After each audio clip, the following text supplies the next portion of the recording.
you were on the phone with Dave and it clicked over. And she gets on the phone and I said, is it all four of us? She said, yeah, it's all four of you. So it's over with. You're coming home. You're coming home. And it was just really fast from that point. Hey, what's up, guys? So today's episode is brought to you by our proud sponsor, Elevated Silence. This is one of my favorite sponsors, not only because Jim Hood is a very dear, close friend of mine. He's been on this podcast several times, but because I am an avid user of this product. As you guys know, I love to go to the range. I love to train civilians and law enforcement. And this is the suppressor that I use each and every time I go to the range. I can tell you this, every time I bring it out, I get nothing but compliments of just how quiet it is. There's people are always looking for these differences in suppressors. They want it lightweight, but with lightweight, it's probably going to be a little bit louder.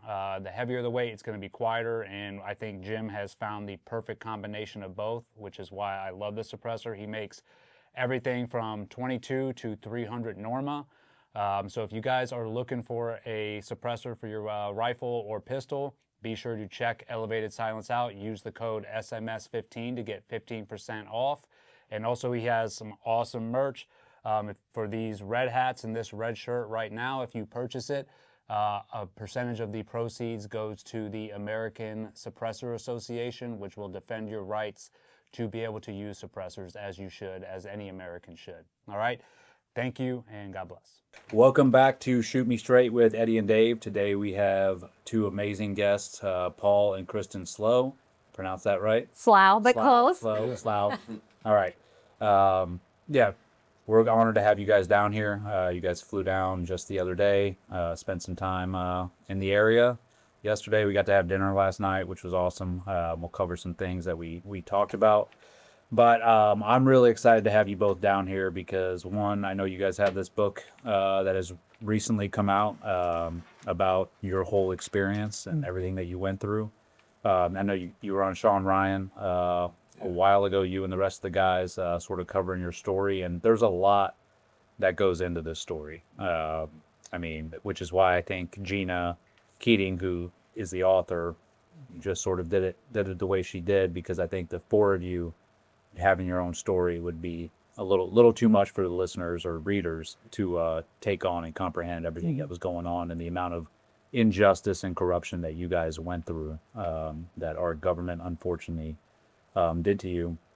But I'm glad that this book is out, that your story is being told. I know when we went through the same thing, the number one thing that we got told right afterwards by Bernie Carrick was, you need to write a book and have it there. That is the anchor for truth. That's the anchor for everything that you do.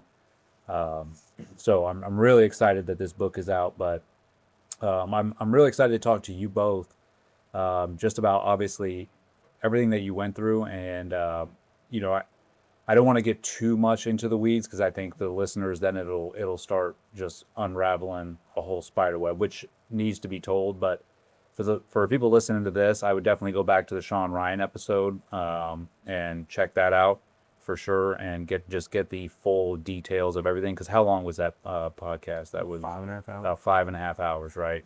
Because there's so much information.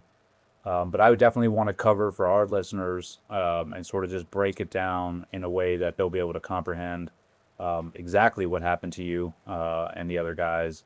And then I definitely want to get your perspective on everything, because I think it's amazing that, Paul went away for 6 years and you stuck with him. I mean, and not to say that, I just think that that's a challenge in itself. You were raising the daughter all by yourself and still waiting for him to come home, not knowing when that was going to be.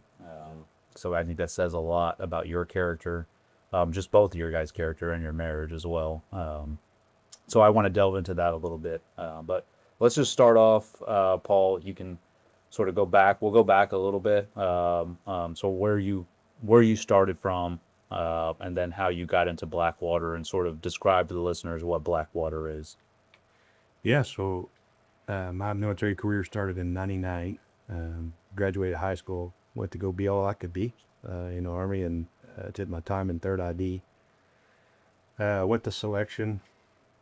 Well, I went to former Yugoslavia, Bosnia, which was my first deployment.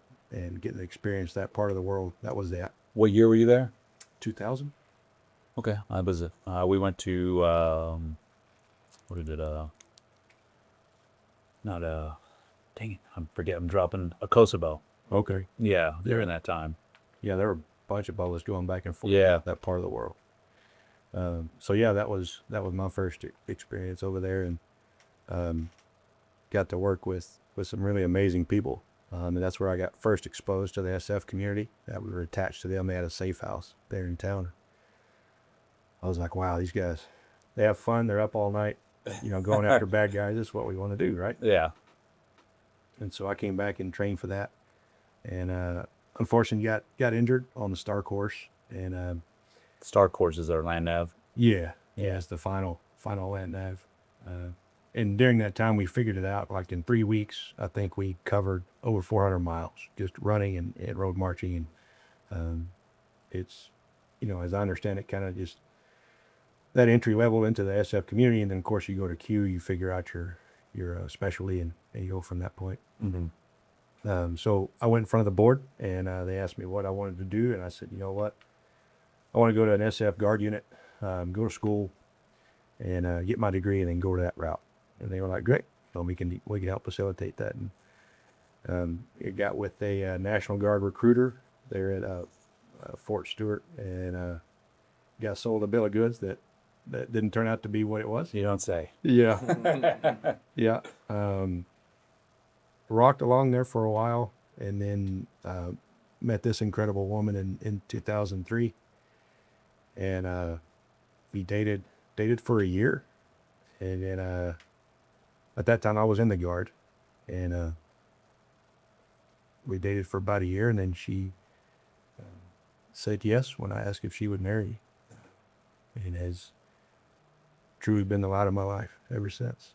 And so what was it, 3 months after we got married, I got deployment orders. Oh, well, he actually deployed like 6 weeks after we got married. Like, we came home from our wedding and there were activation orders in the mail. Like, That's right. The timing was so off. I thought it was his friends, like the ones that he drilled with on the weekends, like messing with us. I was like, oh, this is your friends. They're messing with us. And he was gone like 6 weeks later. He was gone by August. And so we weren't expecting that at all. I didn't marry a military guy. He was like 1 weekend a month, 2 weeks a year. Yeah. And I was so naive that I was like, well, Iraq is tiny. They're not going to need all of our military that's active plus our National Guard. So I didn't have any inclination that when everything was going on that he was going to get deployed. So I became an accidental Army wife, as I had no intention of that whatsoever. So he was deployed immediately after our wedding. And I always kind of joke that we never got to have a normal marriage. Like, we showed up from our honeymoon to activation orders. He was gone like 6 weeks later and was gone for an entire year and a half. Yeah. I was good. And then came home briefly, and then decided to work for Blackwater. And I think a lot of people like wonder, like, well, why would you, go work for Blackwater versus, the Army? Why would you go be a mercenary? And for our family, it just made more sense. So when he was deployed with the National Guard, he was gone for a year and a half. He came home for 2-week breaks. If you go up with the Army, you have to make a commitment, 4 to 8 years. Mm-hmm. And if you go to work for a contractor, the contracts are a year. You deploy for 90 days, you're home for 30 days. The money's better, it's more dangerous. You got to provide some of your own equipment. But ultimately, it provided us more flexibility than him going, because we'd even looked at like Army Green to Gold program and all of these different things. But the commitment was so long, and I had my degree and didn't want to be, moving from post to post and have no control over my career future. So it made perfect sense for us at the time. And we do get a lot of questions about that. Oh, do you regret it? And I'm like, no, we made the best decisions we could with the information that we had at that time. So, no regrets. No regrets. And what was amazing is, so you go to the arc that I took was I went to a literal job fair in Dallas. Yeah. And Blackwater happened to be there. And I was working for a big box store at the time, and just no purpose, no real drive. It just didn't land with me very well. I just always felt like the mission was still undone, and there was still more to do. And so went to the job fair. Lo and behold, there was this company named Blackwater there, and I'd heard the name before in country, but I didn't really know all that they did. Yeah. What did they say to you so when you walked up to their booth or whatever, like, what was their recruiting pitch? Well, so it really kind of fell on two prongs. One was the GRS side, Yep. or OGA, and then the other was the executive protection. I didn't qualify for the GRS side because my background didn't support that.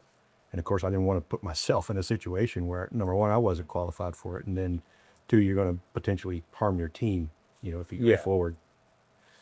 So anyway, I said, well, the executive protection probably aligns with my skill set, some of my experiences in country, blah, blah, blah. So walked down that route, submitted my resume and fill out the application, and you go through obviously all the paperwork to get your clearance, because that'll come on the back end, assuming you get through vetting. And you got approved and went off to Moyoc, and it was about 4 weeks for the vetting process there. Yeah, it was pretty quick. it wasn't crazy, but I think that one thing that you didn't necessarily point out was like when you had deployed with the National Guard, they had been doing like APD and convoy support. So the job that he went to do with Blackwater was like the job he had been doing for the U.S. Army immediately prior. So even though you didn't go to the GRS OGA side of the house because you didn't have the special forces, he absolutely had the experience to go do the role that he was asked to do. To get paid twice as much. Yeah, exactly. And with more flexibility, you're gone half as long, you're home twice as long. And they call it vetting there in Moyoc, but it was as much training as it was vetting. And they were just trying to figure out, all right, you may not have this particular skill set. You may not come from the special operations background, but are you teachable? Are you coachable? Yeah. Can we put you with people where you can learn from them? And so I think that was the biggest piece of the assessment they were doing there. What did they explain to you while you were there at the assessment? Like if you did start working for Blackwater, who you fall under, what authorities? Did they break that down for you guys at all? Like, There was, because we worked for the State Department through Blackwater as that subcontractor. So we were working for the Department of State under, that subcontractor status of Blackwater. We always assumed that we were under UCMJ as far as a legal background, but then obviously through our case we found out that wasn't the case. And that's why I'm asking that question, because MEJA was completely new to me once we came into this trial. I was like, what is MEJA? What are you talking about? what is MEJA again? Military Extraterritorial Jurisdiction Act. Right, and that's what extends to United States citizens when they're outside of country on behalf of the government. But what we learned was that everything is about how the law is written, right? The spirit versus the letter. And the letter of the law is that it covers people who are working with the Department of Defense. They're civilian contractors. So it didn't cover Department of State. And we had no idea about that until we ended up in this like legal jurisdiction wrangling insanity where we're having to learn about UCMJ, which is what covers you here, and then MEJA, which is what covers you overseas, and the fact that they didn't get covered under any of it. And the first time it was actually questioned was from a letter from then Senator Barack Obama to Undersecretary Gordon England, the Secretary of the Department of Defense. And the response there from the Undersecretary is that MEJA doesn't apply to these guys. It never applied to these guys. And then, Do you think though that Blackwater, when Eric formed it, that he was also under the assumption that you guys were covered by that? I don't know. That's a good question. we have no idea. Yeah. And where it really came up was, and the reason that this whole issue turned political, because when we tell people about it, they're like, but why? And I'm like, the whole thing turned political because of the status of forces agreement that was being negotiated between our government and the Iraqi government at the time. And they're arguing about these contractor statuses, because if you think about the Department of State, scripted everything they did, what they wore, they gave them their weapons, they gave them their vehicles. And so when you take this reputation that Blackwater has for being, hard charging or like upsetting local populations, it's not because Blackwater makes those choices, it's because they were simply doing what they were required to do by the letter. Yeah. And that was because Department of State wanted them to come off that way. And so there's just a lot that's like put on Blackwater, like, oh, these Blackwater guys. I'm like, wait a minute. These Department of State guys did what the Department of State asked them to do specifically. Scapegoat. Because it was Absolutely. the biggest band in town, I guess you would say, is everything that went wrong with any of these other little contractors. It was immediately Blackwater. Yeah. Blackwater's fault. We're like, wait a minute. We weren't even over there during that engagement. Yeah, absolutely. That's Blackwater was the face of contracting back. Yeah. Yeah, Henry So- Waxman made sure to point that out when he was. Yeah. And so there was this impression about who they were, who Blackwater was, even though they were just executing exactly what they were supposed to be doing. And then when they realized that they had all these contractors over in Iraq that didn't fall under this legal, under our legal framework, then the Iraqi government came in and said, okay, well, so all contractors should be under our law, under Sharia law. And that's a real problem for Americans, right? Because all of a sudden now your contractors don't want to work overseas because they don't want to be subject to Sharia law. That makes zero sense. And so the government's like, oh, no.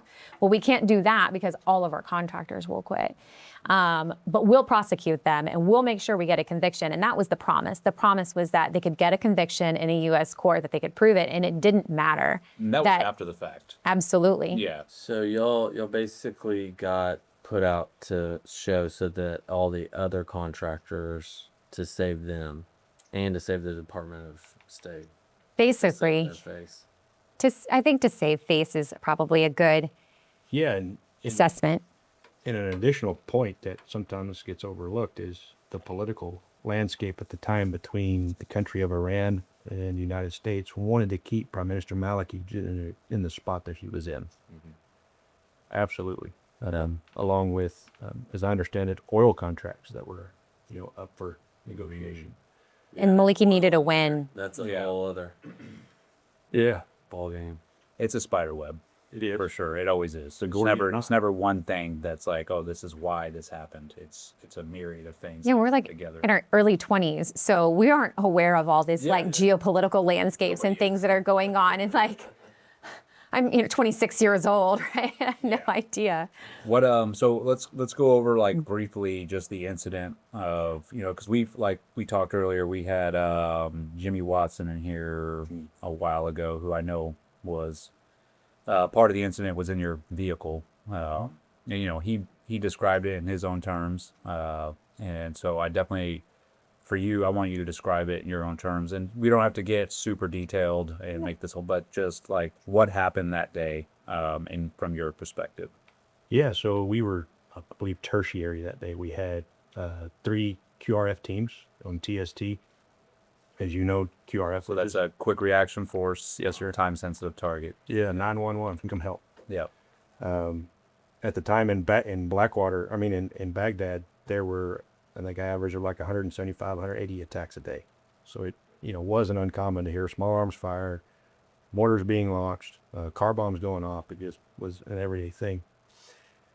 But this day around lunchtime, we were sitting in the chow hall, and the V-bid that went off shook the chow hall. It was like, wow, that sucker was close. And then right over the radio, contact. All right. So we beat feet out of the trucks, get everything set up, headed to checkpoint 12. We stand by for, I don't know, a couple minutes, I guess. And then we get the command to launch. My understanding at the time was that we were going to lock down a traffic circle so that way the low protein could make its way back in. We were securing essentially their egress route because the other TST team had already gone and secured them on site, and we were that backup to make sure that they could come in that entry point. Yeah, like create that cordon for them to re-entry back into the base. Exactly. Yeah. What happened is when we showed up, we intercepted, I believe this in my heart of hearts, the ambush that was set up for that low pro team, because I didn't see a dish gut. I don't recall seeing a PKM or RPK. It was really just AK-47s is what I recalled seeing. So this was a light ambush. This wasn't something set up for a fight. This was, in my estimation, something set up to grab somebody and get out of there. But we set up. Immediately as we set up, there was a white car that punched out. My thought was, okay, here's the car bomb, because that was their TTP at the time, was to attack the first responders in a sense. Yeah. And so that car punched out, I engaged, and it kept rolling forward, and that's when everything just took off. It lit up, and then we started receiving incoming fire as well. And so my thought was, all right, we've stopped the V-bid, now we've got incoming fire, it's on. And so we start responding accordingly, and my vehicle was disabled. How did your vehicle get disabled? Like the tire shot out, or tires were shot out. The radiator took on around from the front differential. There were pock marks along the driver's side and then up around, I think, where my shield was. Yeah. But again, it was another day. And ERV says, hey, we're jumping out to tow because our vehicle was out of commission. And they hook us up, pull us out. We're still taking on small arms. Still hearing sporadic rounds here or there as we're coming out. Tons of traffic everywhere. Again, still hearing rounds going off. Dustin's like, I'm taking rounds, but I can't see. And he's being told, return fire, return fire. He's like, I don't see a target. There's nothing I can. So he starts popping smoke because obviously. Yeah. And I think for me, that was the biggest just kick in the teeth, is that we were somehow not being careful of our targets or our backstops. It never made sense to me that was the entire narrative of the government going forward, when there was clear communication that I can't see or I can see. So the government was saying you're just spraying bullets everywhere, just shooting everyone. And you're saying the opposite, where you're like, I'm trying to find where to engage. Right. Gotcha. So you guys were able to break contact eventually. You get returned to base. Okay. What went on when you guys returned to base? Was it, do you have like an after action, like, okay, hey, this is what happened? So Nick pulls me out, strips my gear off, looking for holes. Obviously, you know as well as I do, when that adrenaline is that high. Yeah. You don't know if you're Shot dead or not. Yep. So he starts checking me. The strange thing is two guys, I want to say it was Nick, I can't recall. But two guys came to the truck and grabbed Jim Watson, who was on here, grabbed his pistol. We could tell something was going on, that it wasn't right. Come to find out, we didn't know, but they had called him on the cell phone while we were at checkpoint 12 and told not to launch at that point. So we didn't know any of that at the time, so we were all confused, wondering what the hell's going on, because we got to get ready to go back out in case somebody else needs help. Yeah. But that didn't happen. We were all stood down. I think it was that evening we all turned in our written reports about what we saw. And so those were, think of like a police report where they, person A did this, Yes. and I responded, blah, blah, blah. Shooter statements. Exactly. Which are protected as long as you're being honest, obviously. Yeah. Unless you. That's got to be tough to write those, though, because you're like, okay, whatever I write on here, Right. if I forget something or And that's why miss a you detail. try to be so clinical about it. Yeah. I saw this, I neutralized this, I engaged this. Yeah. Be matter of fact. Yeah. But Was it brought up that you guys weren't supposed to launch and were given that order anyways? Was that because that's at checkpoint 12, you said, right? Yeah. That's where you found out, like, hey, we're launching or not. we just knew we were launching. Yeah. So we didn't know. you came out over the radio like, boom, we're launching. All right. Right. But then you later found out that you were told not to launch. That Jimmy. Jimmy was told that. Yeah. Yeah. Okay. When did you find that out about Jimmy? Was it like during trial? Like I feel like it came up like way later. Like it was a kind of a shocking revelation. It was after we left country. Yeah. Yeah. So Jimmy made that call because he's probably like, nope, we're going He to was help. all jacked up. I And guess. and part of me understands that. Yeah. You guys are calling out for help. What are you gonna do? Sit there and Damn near. not- I mean, how do you not? Yeah. And so I don't lay that on him per se, because Yeah, he probably made the call like, this is what I think is the right thing to do, is Yeah. to go in there and get our brothers. Yeah. yeah, Yeah. because you hear that over the radio in real time. This is not getting to sit back and think about it for a second. Yeah. And you're all amped up and Let's draw a decision tree here and decide Right. which. yeah, a happy little decision tree. Yeah. So then, okay, so you guys do the ARs, right? That you write all your shooter statements, and then from there, So we write our shooter statements, and they kept hammering me about a round count. They would keep calling me back in for for an interview about a round count. I'm like, wait a minute, here's my rounds. This is what I shot. This is what I engaged. Yeah, but we're missing 203 rounds. Okay, but I'm telling you the rounds that I fired. Yeah, but they're still missing. Come to find out, there were statements that were produced that guys didn't admit to their round count. Okay. They didn't admit to firing. And so, yeah, they're wondering, okay, well, you guys that did fire, we're missing a round count. Why is there such a big disparity over what's being reported? And I didn't know at the time. They like inventory your round, like where they say, okay, here's how many's in your clip, here's how many are missing. No, it was just me walking through in my statement as well as the other guys. You know, I saw this. So how would they know? But how do they determine the discrepancy? Were fired? I guess that's what they were asking. Yeah, like how would you know? I mean, you're in the middle, and be like, okay, Especially if one, you're saying they're two. 203 rounds. Yeah. Well, as I understood it at the time, Ted Carpenter was his name. He was with the Department of State doing these interviews. And he was saying there's these 203 contact rounds. You're admitting that you fired for this vehicle, but then there's these other holes around it. Yeah. You know, there's other vehicles and other spots. And so I'm assuming that's where he was coming from. It's like, well, all right, we got these 203s here, but Did you have a 203? I did. Okay. Yeah, I did. Watson did. I don't think there were any more in the command, but yeah. Okay. So then they're like, okay, there's round count missing. This isn't adding up according to them. And then does it start spiraling from there? Like, are you right away? Are you like, oh, they're targeting us, or they're gonna? Well, no, that was on the CNN report, like kind of like that night. Yeah. We were in the chow hall. At night? Yeah, it was being reported as essentially a one-way gunfight right out of the boat. And we found out after the fact that there was an Army colonel, this guy named Colonel Kareem Ferris or whatever his name was. And he was, you know, our NSA knew that he was tied to the Jaish al-Mahdi. He actually showed up to trial with a jam ring on.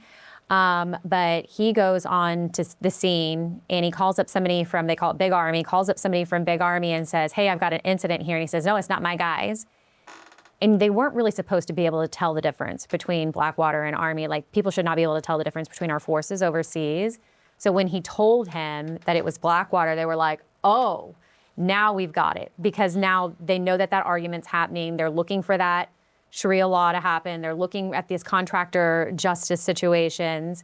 And this is when we were told that there were like people out there just cleansing the scene, like pillowcases full of casings that never made it into evidence. And so once they figured out, they were like, oh, this is a situation. This is one that we can use to make our point, to turn into an opportunity. Because once they differentiated between Army and Blackwater in that moment when they could had control of the scene, and then they did. That's when we started running commercials, I think. Yeah, so there was, yes. So I always talk about that. So have you ever seen like if you've been injured by vaginal mesh or whatever, like those paid commercials for like legal stuff? Been injured by that. Yeah, mesothelioma. Mesothelioma, they did that. So in this incident, there was a two-way gunfight. I mean, they showed us pictures of the Bearcat my husband was in, and he's like sticking out of the turret, and there's like pock marks, like gunfire on it.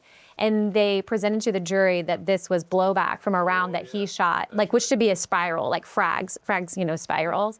And so it was like a line of shots across the top where they were shooting at him. So their theory was that when I fired my 203, you're like this, all of that frag that was in that round actually bounced back towards us. And made a line of pock marks across his vehicle. You were engaging yourselves. You were Yes. shooting yourself. And the same thing with the radiator getting shot out. They were like, well, that must have been from y'all's rounds. Because they literally... Firefight with yourself. With Shot yourself. at ourselves. Yeah. Exactly. And so they... Government argument right there. So 203 round that fires that way. Yeah. Anyway. Yeah, knocked out their vehicle. So we find out, after the fact that there was this moment where things really turned when the Colonel Ferris, the Iraqi police colonel who was there on the scene, figured out that it was Blackwater versus the Army and started like producing the scene that they needed to produce, right? So they started removing, there's like a picture of a pillowcase full of casings on top of a car, and we've never been able to recover that. And there was several investigations by the Department of State that they were like, no, I mean, this was a reasonable situation. This white Kia that had punched out that day was on their BOLO list. Like, they had been warned of a white Kia with a V-bit in it. And so they interpreted the situation in a very reasonable fashion, but that didn't work for the politics. So then they sent for the FBI to come 3 weeks after the fact to come to a scene that hasn't been secured, vehicles that haven't been secured, and they basically just transferred the Iraqi government's witness statements onto their own, what they call 302s, and presented as their own. And they start running ads that basically say, you know, hey, if you were in the area of Nuzur Square on September 16, 2007, you know, give us a call because you're likely entitled to compensation. And that's what it is. I mean, if you could prove that you were injured or your vehicle was damaged or whatever, the American government was just writing checks. Yeah, And so it right went about from 8 individuals to 31 counts of manslaughter and attempted manslaughter. And some of these alleged victims, they couldn't even prove that those people were even in the square. Like one of these guys, there's not doing any of that. So one of the guys that he got charged with, like, normally passed through that square between 2 and 4 p.m. each day, and he didn't come home that day, and my husband got charged with murdering him. And it was noon when this happened. Like, help me make that make sense. I'm like, help me make sense of the fact that no bullet or bullet fragment from any of these defendants' weapons was extracted from any alleged victim or vehicle. There's not a single piece of, not even a bullet fragment that attaches any of their weapons to any of the victim vehicles or victims themselves.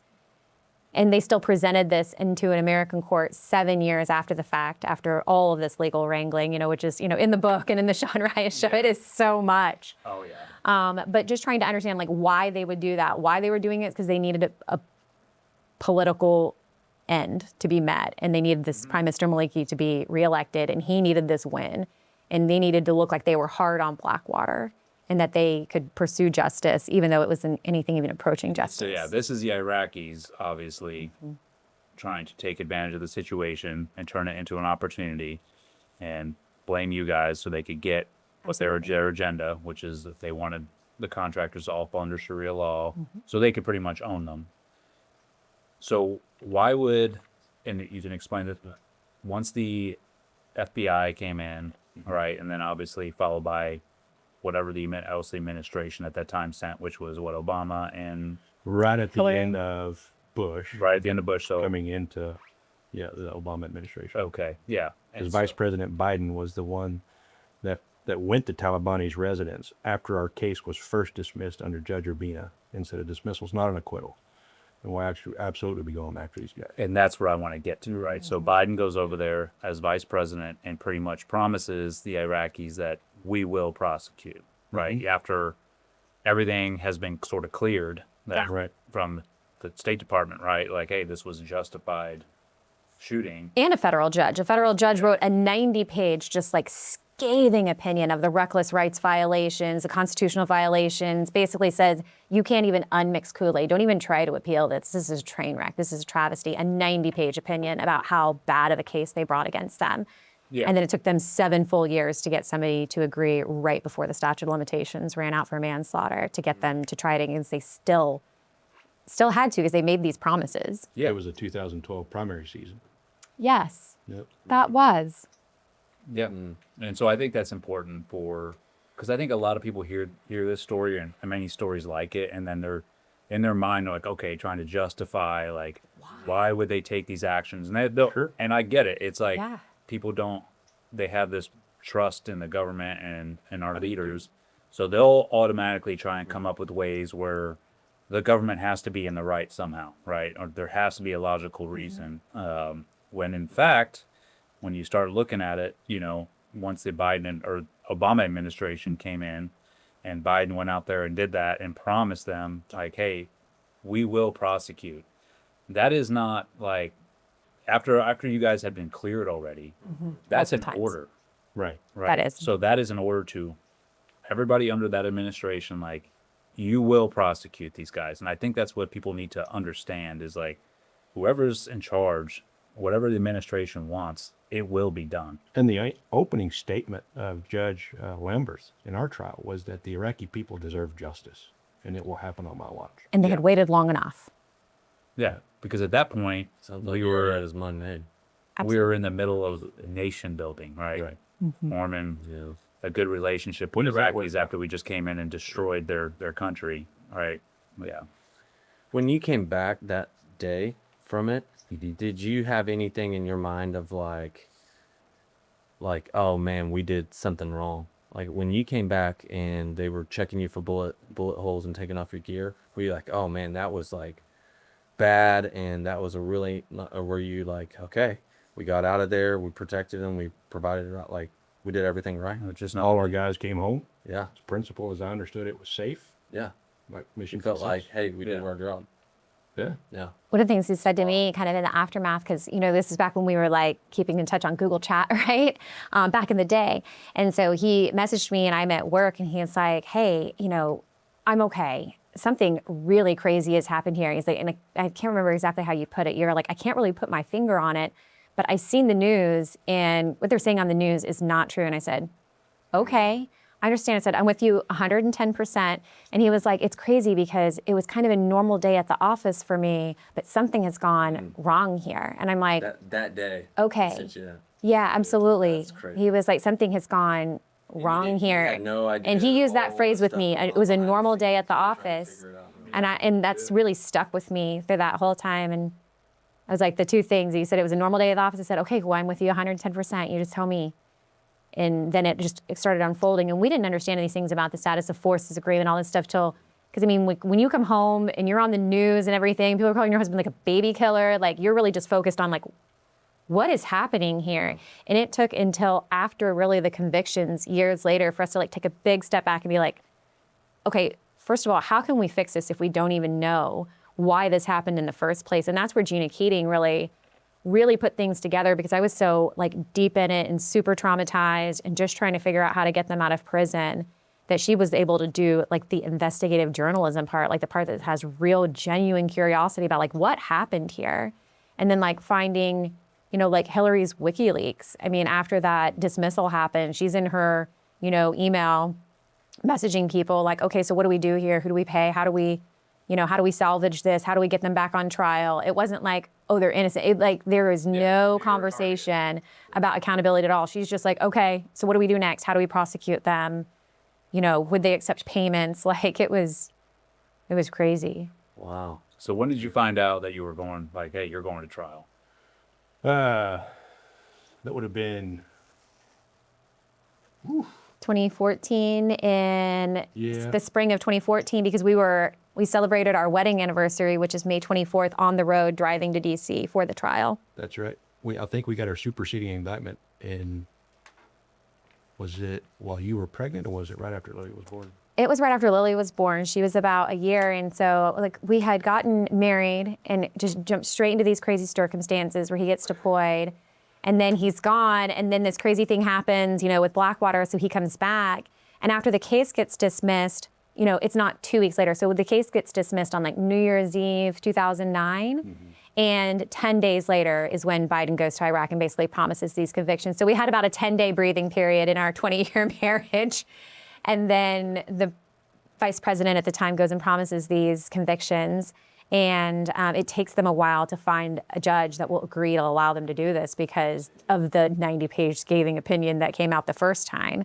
And so they find it just under the wire. And Lily, I guess, was about, just a little over a year old. And so we, you know, have to put all of our stuff in storage. They're expecting our trial to take months. So we load up the kid and the dogs and everything and drive across the country to Washington, D.C., and lived in a house with you, me, Dustin, Nick, our daughter, our dogs.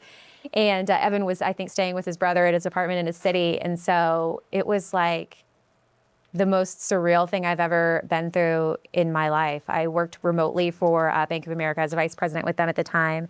And like I would go to trials sometime and go sit in court, but it was like a job. They would like get up and put their suits on every day and get in the car and drive into DC and sit there and just like grit their jaws while people just sat there and lied. I mean, it was incessant, the amount of perjury, especially from the Iraqi witnesses. And they brought parades of Iraqi witnesses to come over and to lie about their experiences. And then, you know, the defense would come up and absolutely destroy their testimony. The whole thing would get stricken from the record. But then the Associated Press or whoever was reporting on it would only report what the prosecution presented to the case. And then they would not report what the defense. Leave the room when the defense. Yeah, it was after lunch typically. They would leave for lunch and not come back and listen to the defense presentation. Report on what you don't hear. Yeah. Yeah. By media. Absolutely. So we went up there with our little 1.5, and I was like, you know, like cooking meals at the end of the day, like trying to keep the train on the tracks. We were under a gag order. Yeah, but not you can't speak or defend yourself, but we're going to go ahead and put out whatever we want about you. Absolutely. We're also going to give it to the media to put out about you. And what was incredible. Completely different set of rules. Just the brass on the judge. Well, he didn't want this being played out in the public square. That's what he said. That's why he was giving us a gag order, but not a gag order. So that it could be played out in the public. Exactly. square without So your input. spent 7 years under a gag order, and then when they went to prison for 6 years, we could not ever get a single media visit approved. So when Gina went to, she first applied as media under her name, and when they denied it, she had to go back in and she reapplied under her maiden name as a friend. But you know, you can't take it in pencils, you can't take in any note-taking equipment, you can't take any recorder. You just have to go in, have a conversation, call on the phone, and do it, and then you know, scribble it down after. You get the car and like scribble it down afterwards. But they wouldn't even allow media for the years that they were in prison, which is like kind of insane. It's like you lock people up under a gag order, and then you won't even let them have media visits even after they've been in prison. Like once they have you, they have you. Oh my gosh, yeah. Dustin in special housing unit. Yep, they put him in the hole. Gina had reached out and wanted to connect with him. Yeah. Yeah. Well, it's because they don't want the truth getting out. They don't want an argument or anything like that. They put their narrative out. They're like, there it is. We got them. Yep. Unfortunately, when they do that, most of America believes it because most of America has trust in our government and the leaders of our government, right? So they know that and they prey on that. They prey on the trust that American people have in them, and they'll put out whatever narrative they want, and they refuse to allow you to speak or even defend yourself in any way, which just adds to their narrative. Because then people are like, well, they're not saying anything, so they must know they're guilty. Uh-huh. And it's the same game. Yeah, they played the same thing with me. It's like, you're not allowed to speak. Yep. You're not allowed to defend yourself. Oh, and by the way, they were like, we have all the evidence. There's a video of you doing what we're accusing you of, even though there wasn't. Right. But I'm not allowed to even say that there's a video showing that I'm innocent. Right. So it's the same game they play every time, you know, and it's a disgusting game, and they throw away people that don't deserve. It's interesting you brought up video. So there was a drone footage that we didn't know existed. So they launched a drone, and it shows us coming into the circle, and then it goes black. And then there was a wet spot where my vehicle was, Radiator fluid. and then it stops. The prosecutors said it was our fault. Now get this, this was our fault that the video was missing because we didn't file to preserve evidence that we didn't even know existed. Yep. Yeah. They found out during our trial, during the testimony of one of the Army captains that went to the scene after, and he's like, yeah, you know, I have pictures of these shell casings behind the bus stop. And we're like, pause, because everybody reported taking fire from, nearly everybody reported taking fire from behind this bus stop in this single one-way gunfight, right? And they're like, wait a minute, so we have pictures of these shell casings? And they go back and, oh, look, oh, dear, 7 years later, oh, we did find those. Sorry, it was just harmless error. It was just a mistake that these bullet casings from behind the bus stop that they all said they took fire from were just, you know, magically reappeared 7 years later. And when you say like disgusting, there came a point at the end of the trial, right, where they do closing statements. And the way that it works is there's a closing statement by the defense, and then there's a closing statement going by the prosecution. They get the last word. Yeah. So during this closing statement rebuttal, you know, they're obviously going to be very emotional. They're going to throw everything at the wall. And they came out with this picture of this 9-year-old boy and said, my husband killed this child, when their own ballistic said that child was killed with a black tip round. It was not a round that they had. They knew by their own ballistic evidence that it was impossible that my husband killed that boy, but they put that up there and influenced the jury in that way when we couldn't even come back and say that's not possible. And they did that completely on purpose. Completely misrepresented their own ballistic evidence to make it look like Paul had killed a 9-year-old child when it was impossible. Yeah. And it's because they knew they had no case. So So the they get emotions. the last word, which was the same with us as well. And they'll try it. Once they know, like, okay, this case isn't going our way, and they're scared that the jury or whoever is going to. Well, they changed charges mid-trial. Yep. Yeah, they just Exactly. gonna shift some counts. Yeah. How can you do that? In a different trial? No, dude, they'll do whatever they want. So, like, in my trial, they were like, okay, because they knew, they were like, we're fucked. Yeah. Because they had one guy come out and be like, nope, I did it, and all this other stuff.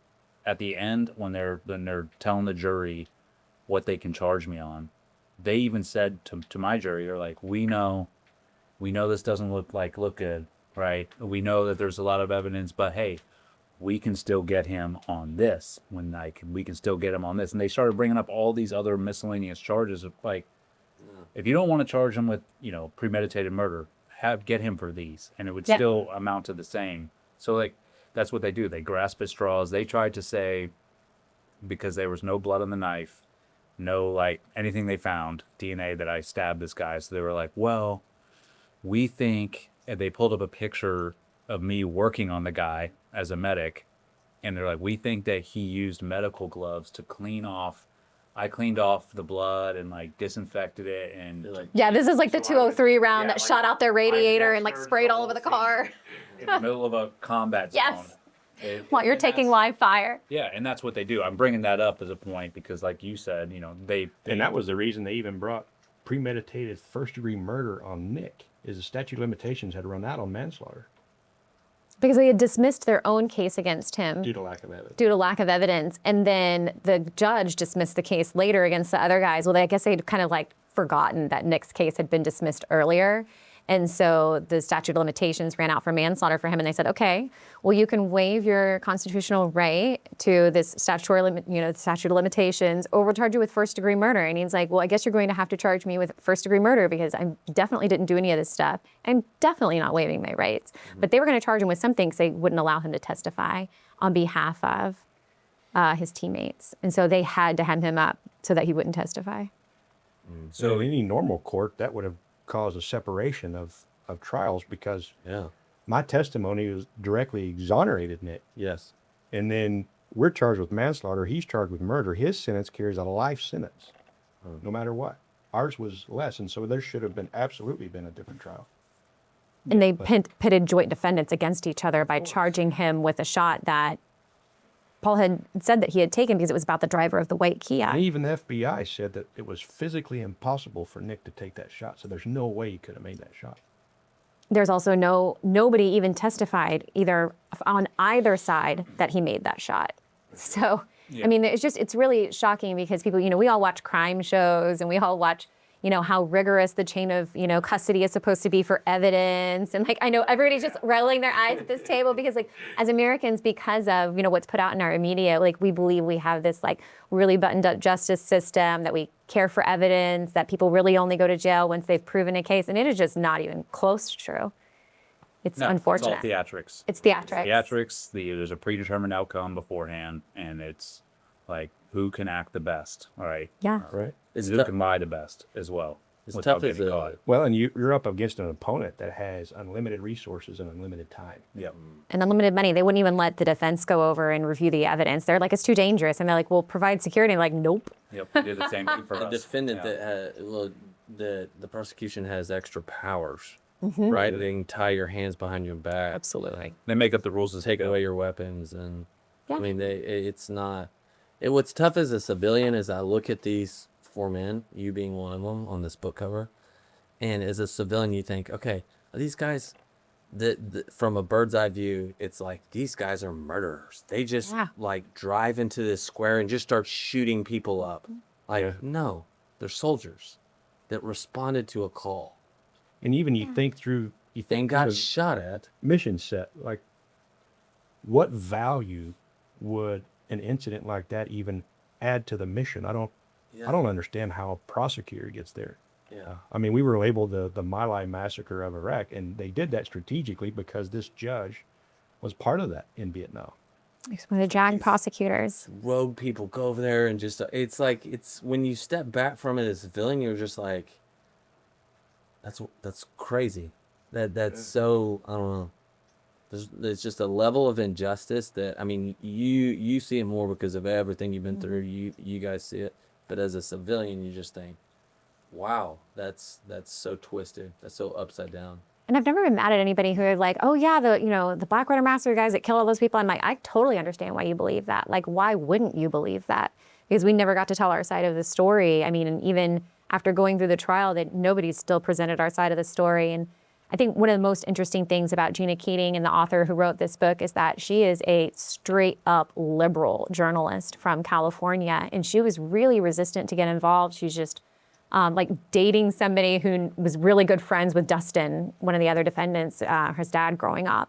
And so he just kept like hounding her about it, and just through kind of a series of events, she finally decided, she was like, I'll take a look at it, and then was so disgusted.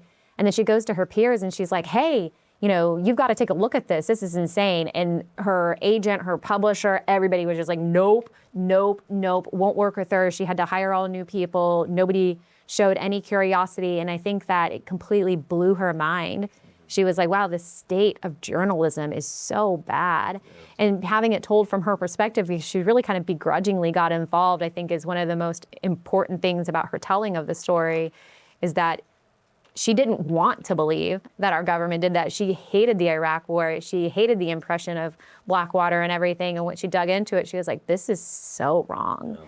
And then it was even doubly wrong that she was like, hey, I found this great story. I mean, this is what we're supposed to do as journalists. And it was like untouchable.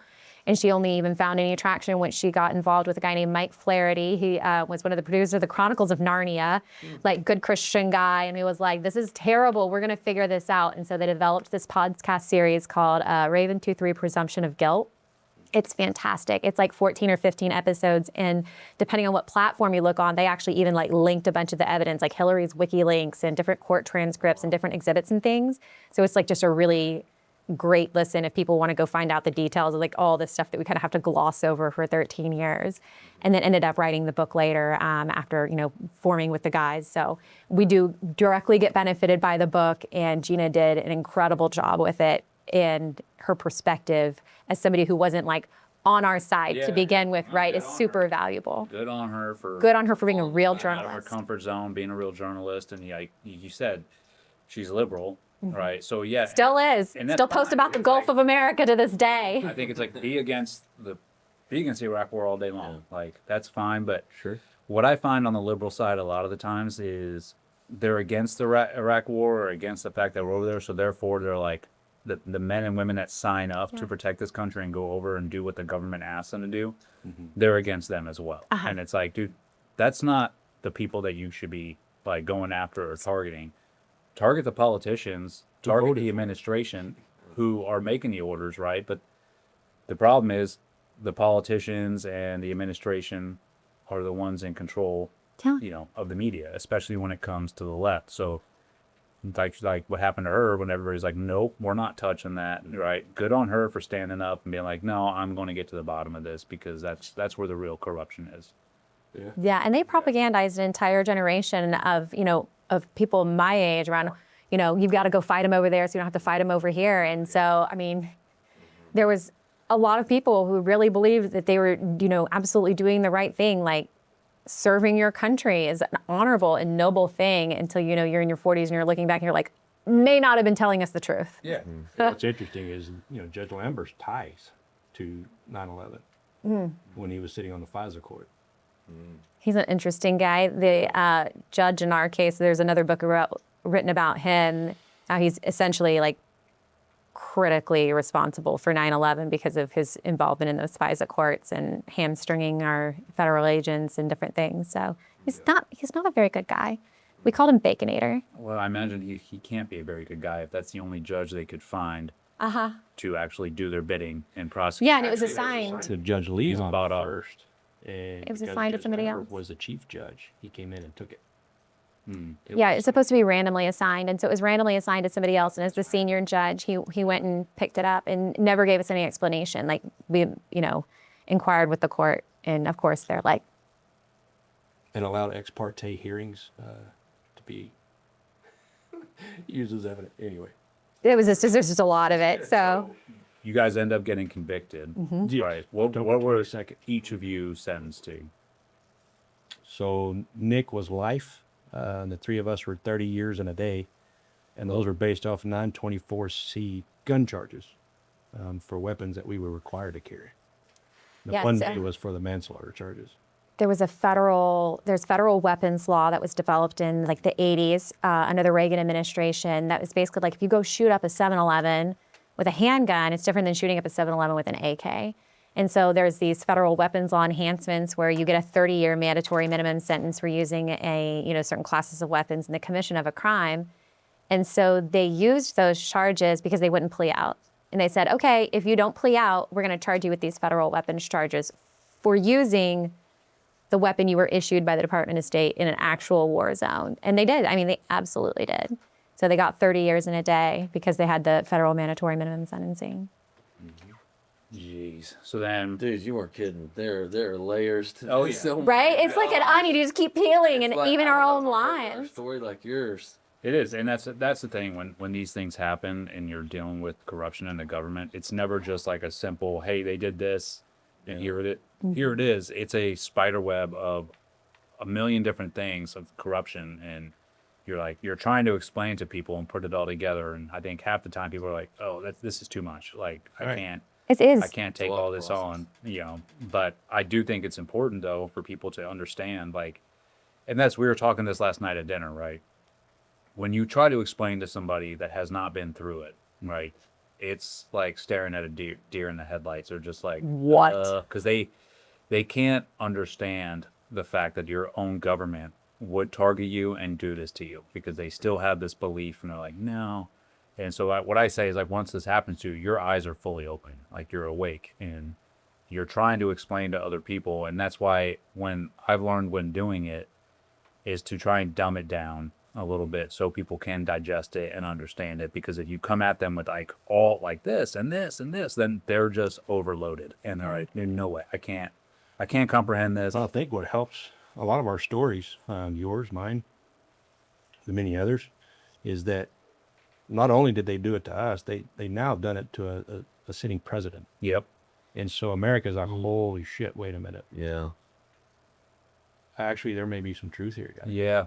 And I think that's where we're at now. And now you've got a man who, there's some of his policies I'm like, oh, but at the end of the day, he has brought together Democrats, independents, and Republicans under one umbrella in what I think is a pivotal point in our nation as just good governance.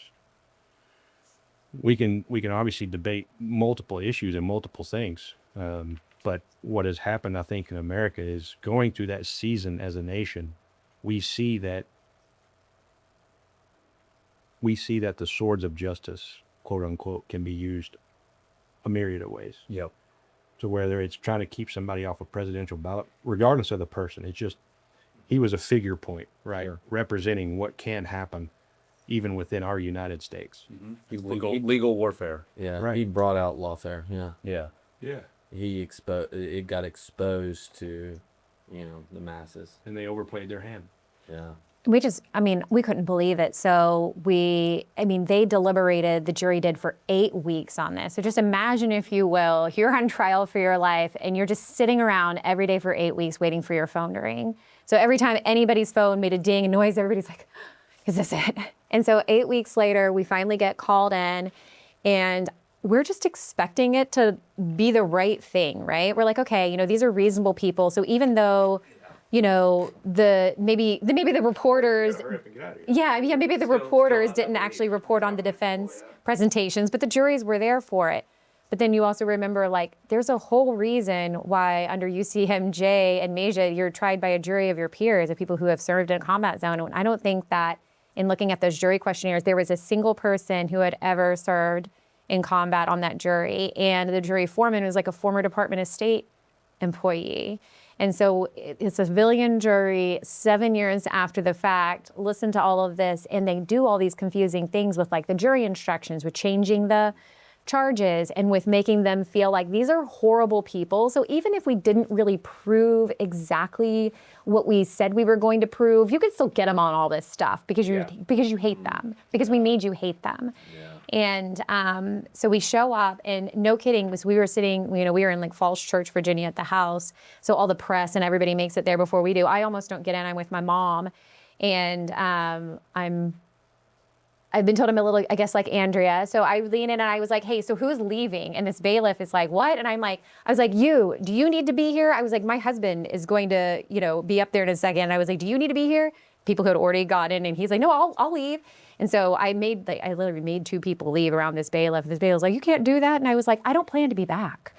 But we come in and we get seated, and the first charge they read out is Nick's, which is first-degree murder. And I was just, like, if they would take Nick on first-degree murder with no ballistic evidence, with no eyewitness testimony, they're all hosed. And the first one, they're like, guilty. And I was like, all right, it's going to be guilty all the way down the road. And we just sat there and they listened, for all 31 counts with all defendants, and just guilty. And so And guilty of killing the same people, by the way. yeah, everybody. The people they couldn't even prove existed, much less died. And so at the end, they take them out and they just hand me like a box of belts, wallets, watches, and shoestrings. And they're like, sorry. And I'm like, okay. So what happens next? And that was when we were like, wow, I'm not sure where to go from here. Like, where do you go from here when you fully expect that you're like going to get in the car and just drive home with your husband the next day?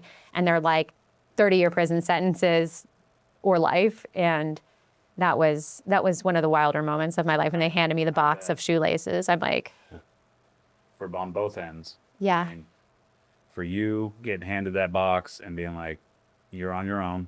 And for you guys, it's like, now you're in a whole different ecosystem.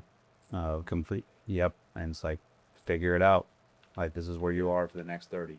And they had never been, incarcerated. Like, they had never been, like, during those 7 years of all the things, like, they had always been home. Like, y'all never even seen the inside of a cell because they had self-surrendered. They had done their arraignment in Utah.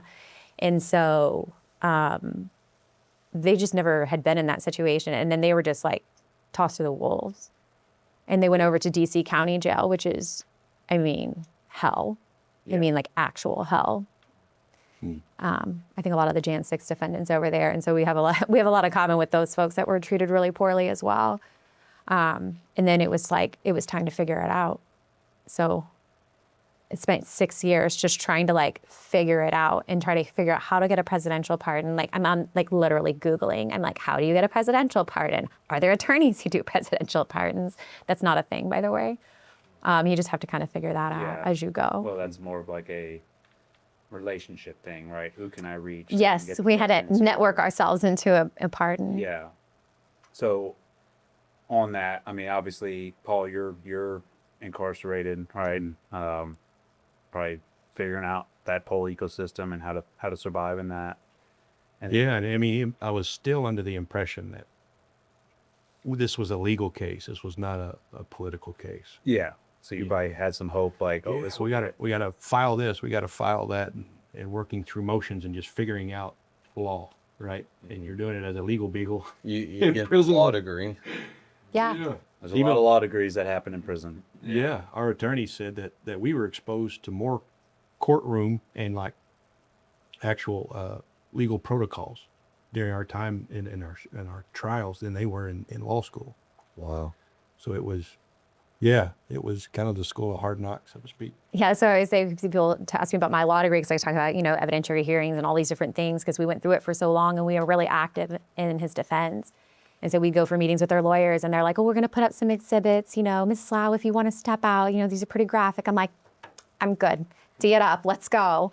So we went through all of that pre-trial. And then after the trial, it was like, now is when the rubber meets the road because I was like, now we're not dealing with a judicial issue. We're dealing with a political issue. And there's not like a political solution to a judicial issue or vice versa. There wasn't a judicial resolution to a political issue. And it was like, okay, So how do we go about actually working through like our three branches Believe it or of not, government here? Asia is still an unanswered question. I mean, it was answered in a sense in our case, but the Supreme Court has never given an actual decision on Meja, and so that's why we were trying to get cert through the Supreme Court, and we were filing for our appeal.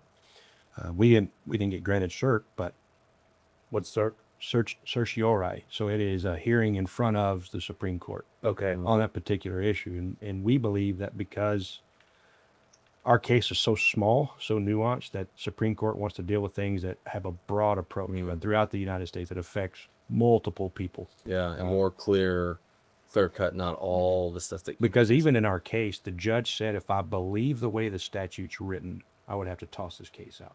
Yeah. We're like, but it's there in writing. Right. It's on the floor. that was hard to swallow. He's like, if I believed the law, I'd have to let y'all go. And we're like, you're a judge, right? Yeah. I Yeah. thought that was your job. Getting a Supreme Court hearing on something, so it's a precedent. That's Yeah, you got That's a stare whole- decisis and So how did you get to a point where there was a potential pardon in the future?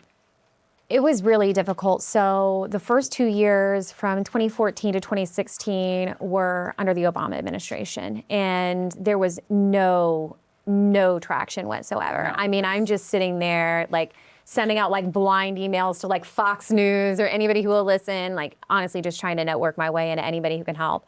So I went and sat down with my congressman, Dr. Michael Burgess. He's a really great man. He was a longtime congressman in Texas, retired this last go around. And I just went and sat in his office and cried, boo-hoo, and told him, the story. And he was like, so, he's like, I was protected by these guys in Iraq. This is horribly wrong. I am so sorry for what's happened for your family. He was like, let me explain like the three branches of government to you and what I can do and what I can't do and who's going to listen to you and who's not going to listen to you and why.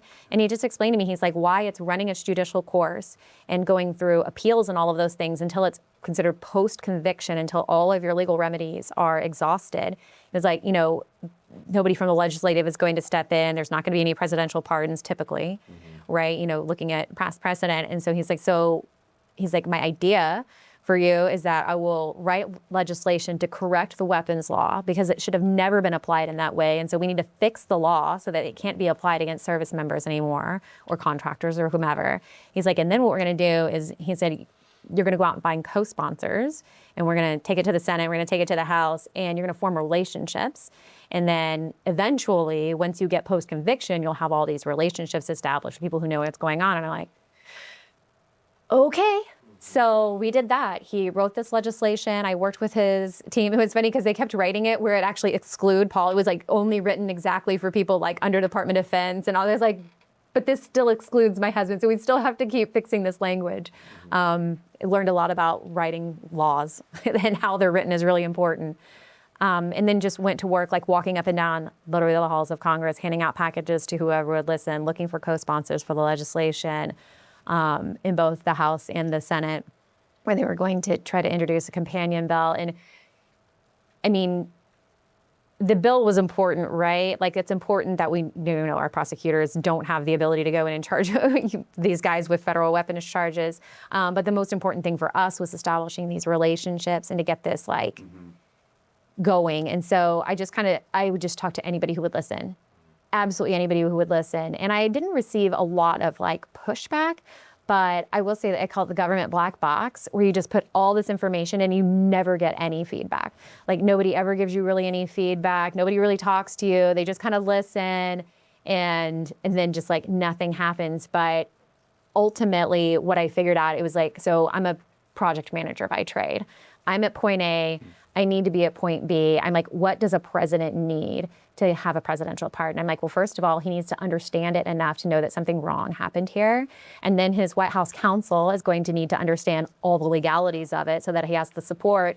And then he's also going to need from people he likes, and trusts that they agree with his assessment of this and will support him if he takes a lot of heat over it, because obviously he was going to take a bunch of heat over it. So I called it like this buzzing, like this bee swarm effect, where there's not just one conversation. It was so funny because people, once we got into the 2016 election, and I knew if Hillary Clinton won, we were just done. Like, we were just done. I mean, there was like nothing to be done under the Obama administration. I mean, we couldn't even get on the air. It would have been more of the same. It would have just been more of the same. And so then Donald Trump won, and then he actually came out, you know, and did some pardons mid-term, which was like pretty exciting because normally, Clint Lorenz, exactly. Goldstein. Yes, yeah, Matt and his Had wife. to loop me into those two. Like, I think that's the Yeah. when he pardoned those guys, and that was midterm, wasn't it? Yeah, On Veterans Day. it was. Yeah. That's when I was going through all my stuff, and I hadn't gone to trial yet. Or no, I had already. I can't remember actually.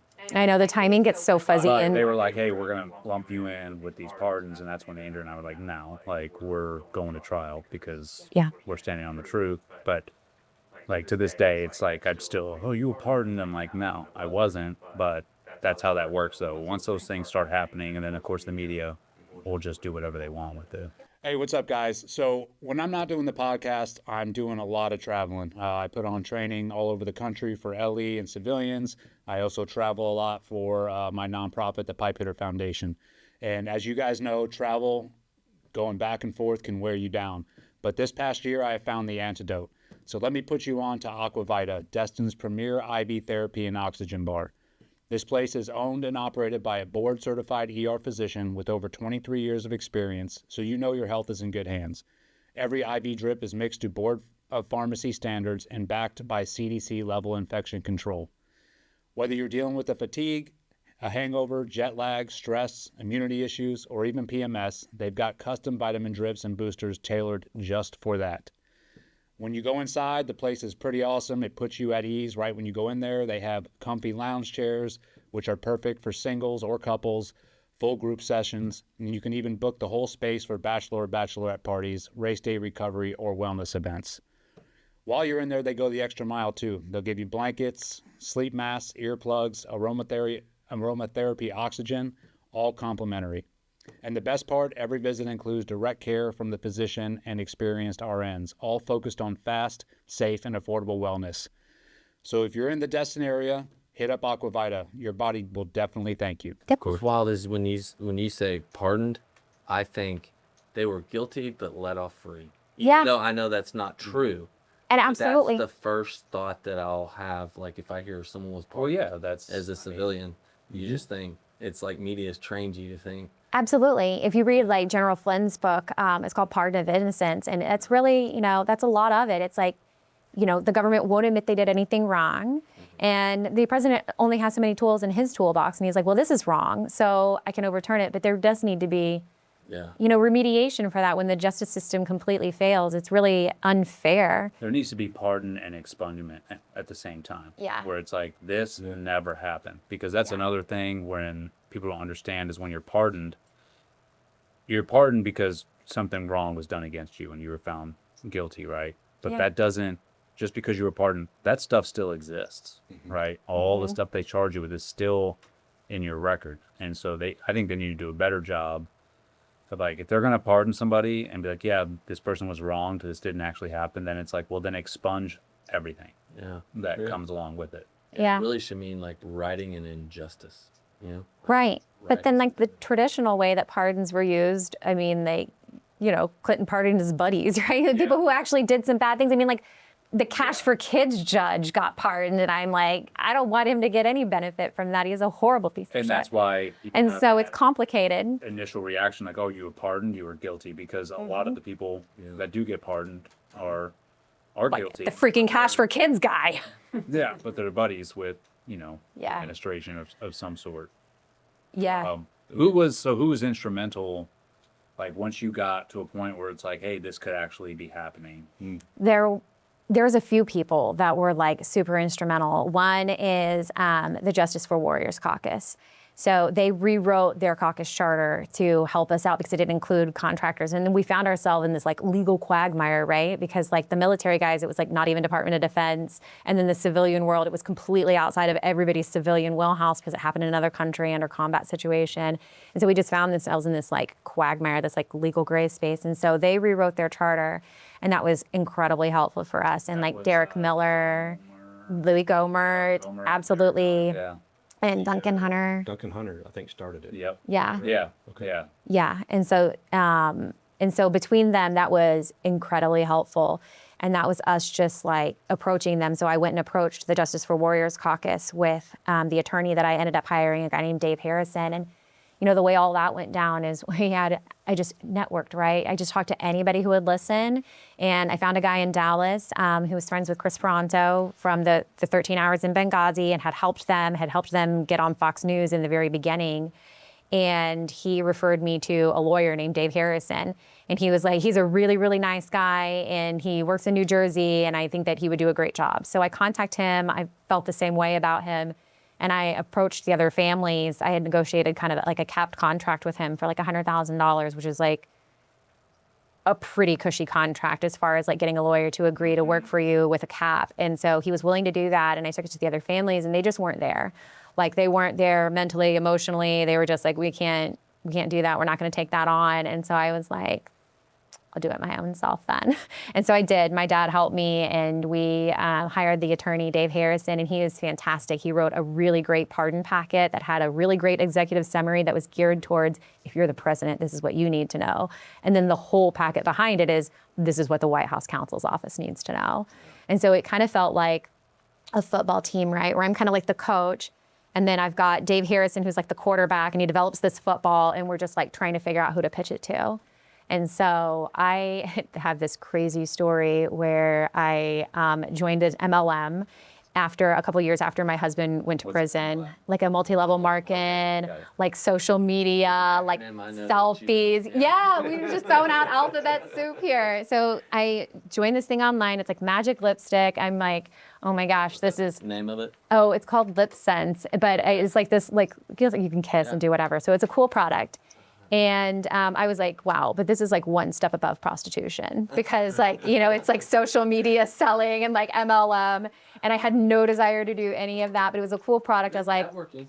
it was networking, and I needed something positive. So instead of just doom scrolling, because, you know, I'm laying in my parents' house, you know, I'm a single mom, my husband's in prison, and I'm like looking at all my friends and their successes and achievements, you know, the highlight reel, and, you know, doing the doom scrolling. And so I joined this thing, and it was super fun, and it got my mind off of it, and I started earning really good money on it. So within a year, I left my job at the bank, which was crazy because I thought they were going to have to kick me out of that bank. I loved working for Bank of America. They were wonderful. And they just treat their employees really well, in my opinion. I love them. So I ended up leaving, and I ended up in this company where it's run by this like extremely strong, conservative Christian woman. Her name is Joni Rogers. And I just kind of like, they kind of shove personal development down your throat in that industry because they know how hard it is. I mean, it's absolutely brutal. It's like, you know, the mean streets of sales. And so they just kind of shove personal development down your throat, which I was completely against. I thought it was so cheesy. And you just kind of woke up one day and I was like, maybe I can just save myself. Because what I realized, I was like shooting out all these missives, and I'm like trying to reach out. I'm like, who's going to help me? Who's going to save me? And I just kind of started believing I could actually save myself. And I was watching these leaders and these people who were doing these things. And then Joni found out about what happened with my family, and she's really politically active. So like she starts getting me meetings with like Ryan McCarthy. And, you know, like she took my pardon packet because she was like donating to the president and had to like handed it to his staffer on a golf course. You know what I mean? Like, so she starts handing the packet. Dave Harrison, we start working with the Justice for Warriors caucus. And then we got connected to a woman who wishes to remain anonymous. She's kind of a DC fixer. So a woman who's just got a lot of great connections and does a lot of PR things. And she had just kind of like a brainstorming session, one of our Washington trips, as in there with at our old attorney's office, our trial attorneys, with the new attorney and a couple other people. And she's like, you know what? You know who would be great? Pete Hegseth. Pete Hegseth would be great at this. He would be really interested in this. We're in the same alumni network. I don't know him personally, but let's see if we can find him. And so they did, and they connected Dave Harrison, the attorney that I hired, to Pete, and they developed a friendship, and Pete just like took it to the mats for us. And I can't explain how big that was, because he was using, anytime he got on the phone with the president, when the president would call him and, you know, have questions about the military and things, which, you know, was part of how they developed their relationship and how he ended up being our Secretary of War, He would advocate for us every time. And to use your political capital like that for something that is so controversial that nobody is on board with. Like, he even had a hard time getting us onto Fox News and just really pressed to get us on. And so he had to use, all of his gravitas to do that. And for somebody to do that with their own political capital when they have literally nothing to gain from it, and will probably not receive anything but bad press about it. And I'm sure he's had plenty of that. So he was instrumental. And when President Trump, you won as your secretary. because he wants to end the war on warriors, and that's his book. I mean, that's his whole passion, is to ensure that the warrior class is well supported, and that when we make promises not to leave anybody behind, we mean you're not disposable either. Yeah. Expendable, not disposable. Yes, and it's very different. It's a very different thing, and a lot of people don't really understand the nuance there. But being expendable is different than being disposable, and we don't throw away our service members to meet our political agendas. And the president believes that, and Pete believes that, and so Pete was instrumental. And when the president decided to pardon them, he called Pete and he says, "I'm pardoning your contractors," and Pete called Dave, my attorney, and was like, "It's happening," and they think it's happening in like a week, and that was on December 11th. Of 2020. So 2020, weird year for everyone. Everybody was having a weird year in 2020. And in December, we get this call that it's going to happen. And they say, oh, it's going to happen in about a week. So you're looking, and it's December 11th. A week is December 18th, which is a Friday. And the administration loved to do things that the media was going to hate after 5 on a Friday. So we kind of expected this to happen after 5 on Friday, December the 18th. I'm living in Florida. We had already this crazy decision. I had already decided to move back before we found out about the pardon. And I was already planning to go back to like where our hometown was. And so on the 18th, it's like my daughter's last day of school. We load up in the cars. My dad's flown out to help me drive back to Texas. And I'm expecting to get this phone call like on the road driving between Florida and Texas. It doesn't come. It doesn't come the 18th. It doesn't come the 19th. It doesn't come the 20th. It doesn't come the 21st. And then finally, on the December 22nd, we're sitting around and I don't know what's happened. And there's no way to get information on what's happened because it obviously at the end of his first term, it was like, absolute chaos. He had lost to Biden, even though we all knew that that was insane. And like the whole world just got gaslit about that. And so all of that was happening. And we just kind of thought like, maybe we just ended up on the cutting room floor. Like they're figuring out these end of term pardons. And maybe we lost a political battle because sometimes there's a lot of things that happen in those negotiations. Like I'll give you this, but I'm going to take this. And we thought we just ended up on the cutting room floor. And then we get a phone call at like 6 o'clock in the evening or so. It was about dinner time. And it's my attorney, and he says, it's happening right now. And as he's telling me this, it clicks in, and it's like a call from the Bastrop facility where he was there in Texas because he had moved during COVID or right before. And it just all went down. It all went down like there in moments, and it was so wild because we had just been hanging in this suspense for 6 years, and then we said it was going to happen, and then a week passes and nothing happens, like day after day after day, and we were, whew. That was wild. What was that like? Yeah. So at the time, obviously, COVID was going on. And a buddy of mine had a cell phone. And he allowed me to use it and said, listen, if you get caught with it, I'll take the hit. You need to talk to your family. Because he knew the case, he knew the background. Yeah. At the time, it was really hard to get in and out of using the phone. So a lot of lockdowns and stuff. But yeah, that evening, on December 11th, we were FaceTiming on through Facebook Messenger, and Christin said, it's happening, and Lily was just, beside herself. She jumps on the couch and screams into a pillow. That's just huge, right? But 7 days later it came and went, and both of us were like, shit, maybe. Yeah, that's that part of that emotional roller coaster of like, oh, maybe this isn't happening. Maybe right? it's not happening. Yeah. And so December 22nd, they come by, they do count, they unlock doors, and I'm headed out to the phones. So you get in line, you use the phones, you get 300 minutes a month, and you got to kind of manage that. And I'm standing there, get on the phone with Christin and Lily, and I hear a female come into the housing unit say my name. And of course, in a male prison, you don't expect to hear that female voice. I was like, that's weird. But didn't think two things about it because it was, number one, after business hours. So I was thinking there's no way there's any news coming right now. And it's a Tuesday probably not anything going to happen on a Tuesday. But she kept saying my name over and over, and my cellie comes up, says, hey, I'll hold your spot. Go find out what's going on. And so I go, and she says, Mr. Slough, you need to shut that door. And I need you to come in and be in the office. I was like, well, you're a female guard. I'm a male prisoner. That's not going to work out well being behind closed doors because I still have to live here. Yeah. And she's like, no, you don't understand. And she handed me the pardon. She said, you got 10 minutes. You can't be on this compound. How was that? Were you like, Wow. yeah. Shut that door. Yeah. Yeah. She said, I need a phone number. And she reaches over and starts dialing the phone. And my cellie comes up because he knew, right? Yeah. Because I told him. He comes up and he's trying to see because it's a two-way mirrored glass. The office can see out, but you can't see in. And so he's trying to see in, and I slide it out under the door. And he jumps up and starts running around the housing unit, and people are beating on their doors like, yeah. It was Oh, that's awesome, man. it was a cool moment. And so she calls Christin, and yeah, you were on the phone with Dave, and it clicked over. And she gets on the phone, and I said, is it all four of us? She said, yeah, it's all four of you. So it's over with. You're coming home. You're coming home. And it was just really fast from that point. My sister and brother-in-law had come to stay in Austin for about a week ahead of that time because they were waiting to pick me up. They were thinking, okay, 7 days, boom, we'll go down there. We'll be the ones to pick them up. And so they did show up, and the lady was asking me, she was like, well, what kind of vehicle do they drive? I said, man, I don't know. I've been in here with you. I don't know what that looks like. You know as much as I do. Right.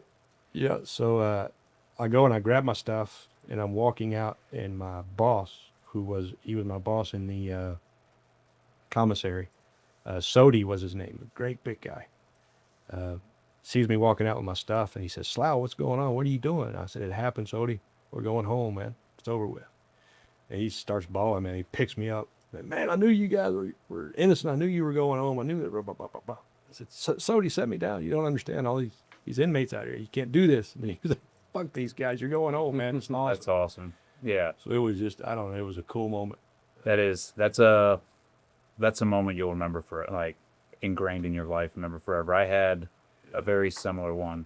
So when ours was different, obviously we weren't waiting for the pardon. It was more for, am I going to be released out of prison so I can properly defend myself, right? Yeah. And I was the same thing. It was like all this talk, Because you had spent months. Yeah, I was in there 9.5 months. So they were like, hey, it might happen. I think he's, you're going to get released. And it was the same thing. Like, okay, it didn't happen, right? Yeah. And I had a couple close buddies in there. Not many friends in that place, but just like a couple, that you make. And I had letting them know, like, dude, that might be happening. I don't know. But it got to a point where it kept not happening, where I was like, whatever. Like, I'm not going to get my hopes up. And I was walking, we were marching to Chow, and one of the female guards was walking by. And she's like, hey, you're leaving. And I was like, what are you talking, what are you talking about? She's like, yeah, I think you're leaving today. And I was like, she's like, Trump just tweeted about you, so that's why I was like, okay. And then we went into a chow hall, and we're sitting there, same as every day, table, and the guards came in. They're like, Gallagher, stand up. Like, prisoner Gallagher, go get your stuff, you're out. And like the whole place erupted. Like, people banging on tables, like cheering, and it's just something like out of a movie, you're like, Right. Holy cow. Yeah. And there's connections there's- you make in that environment that you don't make in normal life. No, there's not. And dudes are crying. Yeah. And it's like dudes that don't even know you, or because they know what the injustice because a lot of them are in there that shouldn't be in there. Right. Right. So I think they look at it as a win for everybody. They're like, Right. okay, he's out. I have a chance. It's like that Hope. that level of hope that's in there. And when seeing another prisoner like get the justice he deserves, and it's like they're out. Even the guards and the inmates are walking Yep. up like, what the hell are you doing here? Yeah. I wish I knew. Yeah. It's an epic feeling. It's like, I was just thinking about that the other day too. I was like, man, it's something you don't forget. And you're just like, man, that is such a crazy scene. Yeah.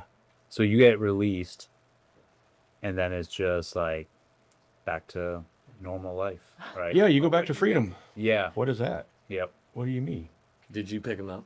So his sister and my brother-in-law had been down there waiting for them. And so when it kept extending out, I said, I guess y'all can go home. And we were several hours away. Like we lived several hours away from the facility he was at. And she said, I'm not leaving without my brother. And so she just stayed there for days. And so they were right there ready to pick him up when that happened. And then they drove the 5 hours north to where I was with our daughter, our little girl. She was 8 at the time. He was gone from the time that she was 1.5 to 8 years old. And so when I got the phone call, I had, gone off to the bathroom to take it and wanted to surprise her. And so I told her we had somebody, he had surprise guests coming. And she was kept asking me who. And she asked me about hair color. And I said, red hair. And she goes, Gigi, which is his sister. She has red hair. And I was like, kinda, yes. And so we have this, it's on my Facebook from December 22nd, 2020. If people want to go look at it, Christin Slough.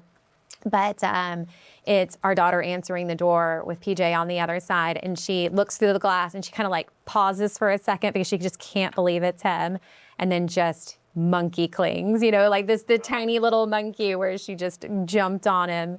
And he's wearing a white T-shirt from Walmart because they had to stop and get some clothes.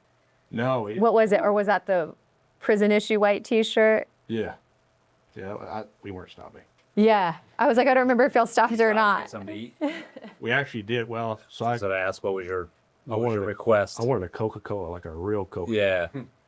And we stopped there and we got just a quick burrito or corn dog or something. Cause I just, I wanted to get on the road. And Yeah. go home. But when he got home, we had ribeyes, deviled eggs, potato salad, a yellow sheet cake with chocolate icing, because those were all the foods that we had talked about, right? So we'd been, thinking about this moment for a long time. And I had prepared so many times. We went to DC for various appellate hearings and resentencings and all these things that at every point when it should have got better, when we just had these opportunities to go home, I take his wallet and his watch and his clothes and everything, expecting it to get better, and it got worse every time. Every time. It was the most devastating experience when you think you're maybe this is it. Yeah. Maybe this is when we finally get justice. Maybe when somebody else gets involved, they'll see what's happened here. And it There are just even times kept getting worse. I mean, she would buy plane tickets just to have them on reserve, just in the event that I got. Yeah, when I traveled or we went on vacation, I literally booked extra plane tickets to make sure, and I got hotel rooms big enough where I was we could all stay together. And it was, years of doing that. It took me years to sell his truck. It was just admitting defeat or something to get rid of his truck, even though it made no sense to continue making a monthly payment on a truck that wasn't being used. And it was wild. And then he comes home and you're just kind of haven't lived it. So, administering your life in literally 10 minutes a day, a 10-minute phone call each day. And for many years, he had been about 3 hours away. So my daughter and I would get up early Friday morning, drive 3 hours up to his prison facility, visit for 3 hours, and drive 3 hours back every single week. Because it was just really important to me that they continued to have a relationship. And obviously important to him as well to have visitors as often as possible.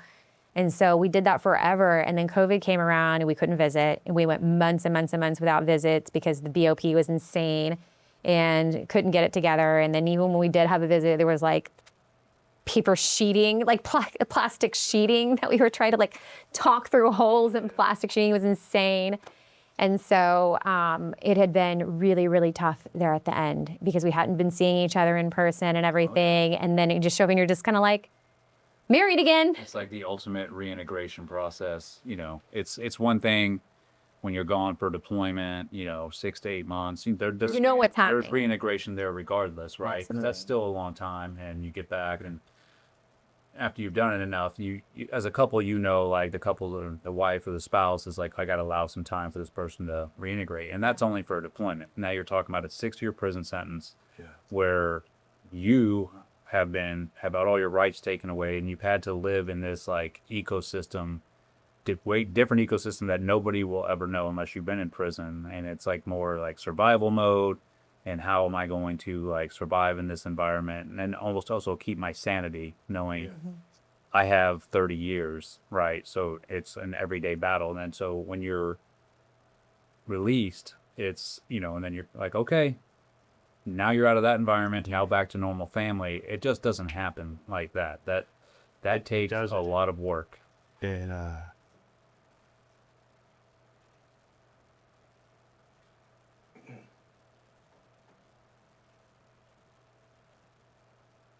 I mismanaged a lot of that reintegration.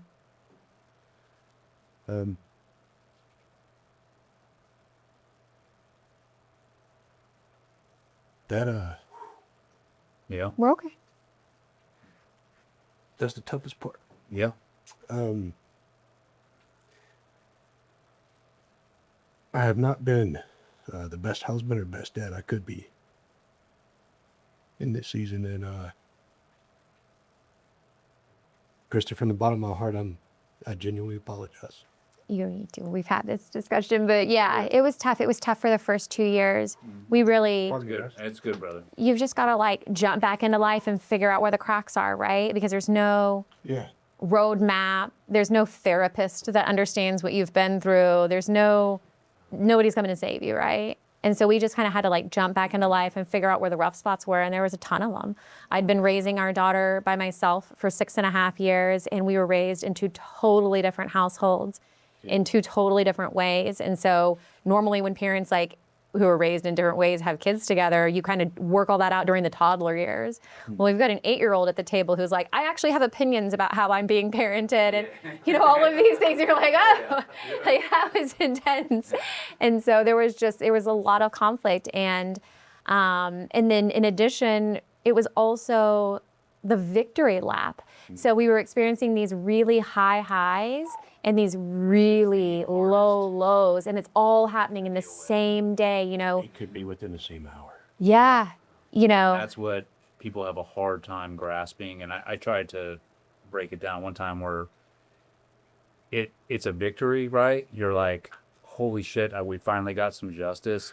But I'm sure for you, it doesn't feel like you're like, I'm glad I'm out, but you still have all this underlying trauma of being betrayed by your own country, by the people that you trusted. And so that just doesn't go away. That's not like, oh, I'm out and everything is forgiven and everything is just like behind us. That's a lot of weight for you to carry and for you as well. And I can only imagine, because I felt the same way, where your spouse she's stuck with you that whole 6 years. Yeah. She sat there and fought for you that whole 6 years, did everything that she could to get you to this point where now you're out and you're back with her, because that was the end state. And that is a victory in itself. But then there is this underlying like current of trauma that you went through. So when you come out, and this is, I can, from my perspective, when how I dealt with it, which wasn't, believe me, I struggled too, brother. I was not the best husband, the best father I could be after all that, because you're trying to unravel everything that you just went through. And for you, that's 6 years of being locked up. Well, 1, being betrayed by your own government, and then 6 years of being locked up. So there are things that come out, that are not even like really in your control. It's like you have to learn. It's a process as you go. And like we talked about last night at dinner, and it's like you have to allow yourself grace and patience and just realize like what you went through is not normal for anybody. What you both went through is not normal for anybody. And that there are going to be major rough patches. But the thing that you guys have going for you is, and it's the same thing with Andrea and I, is you have a strong marriage. Mm-hmm. You have a spouse that was willing to wait for you, to fight for you, even. And we both know when you're going through that, the government does everything in its power to drive her from you. Right? It's like they want to drive that wedge so you have no support. But the fact that you stuck with him was probably a burden in the government side, as because they're like, okay, this chick is not going to back down. So when you do get released, I found like when you do mess up, you have all this extra like shame that we put on ourselves, right? Because you're like, this woman and my family have waited for me all this time, and I can't even handle my own shit, right? Yeah. So then that it just compounds, right? And I went through it, man. It's the same type of like feeling, and I think negative self-talk. Oh yeah, the negative self-talk. Like what kind of piece, all the things you tell yourself. What I see is a lot of values, right? If you don't have guilt, you don't have values. Right. You have guilt, you have values, and you all have such high values. You have such high values for yourself. Therefore, you have so much guilt. It's like a parent or a husband or just anyone that doesn't have any guilt, they don't have any values. sociopath, or, it's like the fact that you have so much guilt in there means, man, you have so much values for as a husband, as a father, and I look at it as healthy. Like, you have that's what the feelings are for. And that's what I clung to all the time. Is like say, hey, those things like definitely happened, but I always knew it wasn't your intention. Like, I understand the reasons behind it, and reasons aren't excuses. I was like, but I understand the reasons these things are happening. So like, they have to stop happening and we have to work through that. But like, I get it, and you're worth it. And so we had, for the first 2 years, he jumped back into, so one of our Texas senators, or one of our state senators, had been really helpful, had written a letter to the judge during the sentencing, got a lot of other Texas legislators to sign it. And then he offered my husband a job about 6 months after he came out, doing like constituent services and things like that. And it was a great job, and he absolutely loved it. But he's also like super busy all the time. Yeah. And I was super busy all the time running a couple of different businesses. And so we were just trying to figure out how to do all that with all these other things. And we had time for everything but each other. We had time for everything but productive conversations. We had time for really like everything but like doing the work. And, anybody who's actually done the work understands what I'm saying. Anybody who hasn't made it to that point in their life, they like probably roll their eyes, right? But like when you start actually doing the work, when we were just really on the skids, we were out in Florida for something, and I had lived in Florida for a little while during COVID with our daughter, and he just kind of got this unction. He was like, would y'all like to move back to Florida? Because we were just like telling him happy memories and things were just so tough in Texas. Like, we were just really struggling. And our daughter kind of sighs and she goes, yes. And we were both kind of surprised, and we're like, oh. And so we started kind of like thinking about it and talking about it. And we called it the nuclear option. We just blew up our whole life. We sold a house we had just bought and moved out to the beach. And like, we made a commitment to each other. It was like, if we're going to be able to keep this thing on the tracks, if we're going to be able to stay married, we're going to do nothing but talk and cry and pray. And we're not doing events, and we're not doing all these people, and we're not doing politics. And like, I don't regret doing any of that. I'm like kind of this like no regrets person, right? Because like, we had to go through what we went through to see where the cracks were, and to like figure it out and say, okay, great. Now that we have that information, what are we going to do about it? And so we kind of just spent 2 years in Florida, talking, sleeping, crying, praying, staring at the abyss. I dropped my daughter off at school and would walk across the street to the beach and just stay there for hours. I mean, just hours, and just talk to God and try to put it back together again. Both of our nervous systems were like wrecked. Yeah. I mean, utterly wrecked. And, going into a therapeutic relationship was never desirable for either one of us. And I hate to say that because everybody's like, go to therapy, go to therapy, go to therapy. But to go to therapy, you have to tell somebody your story. And that's exhausting. Like, after you have told your story 100,000 times and the complexities involved and all the things, I'm like, man, It compounds. I'm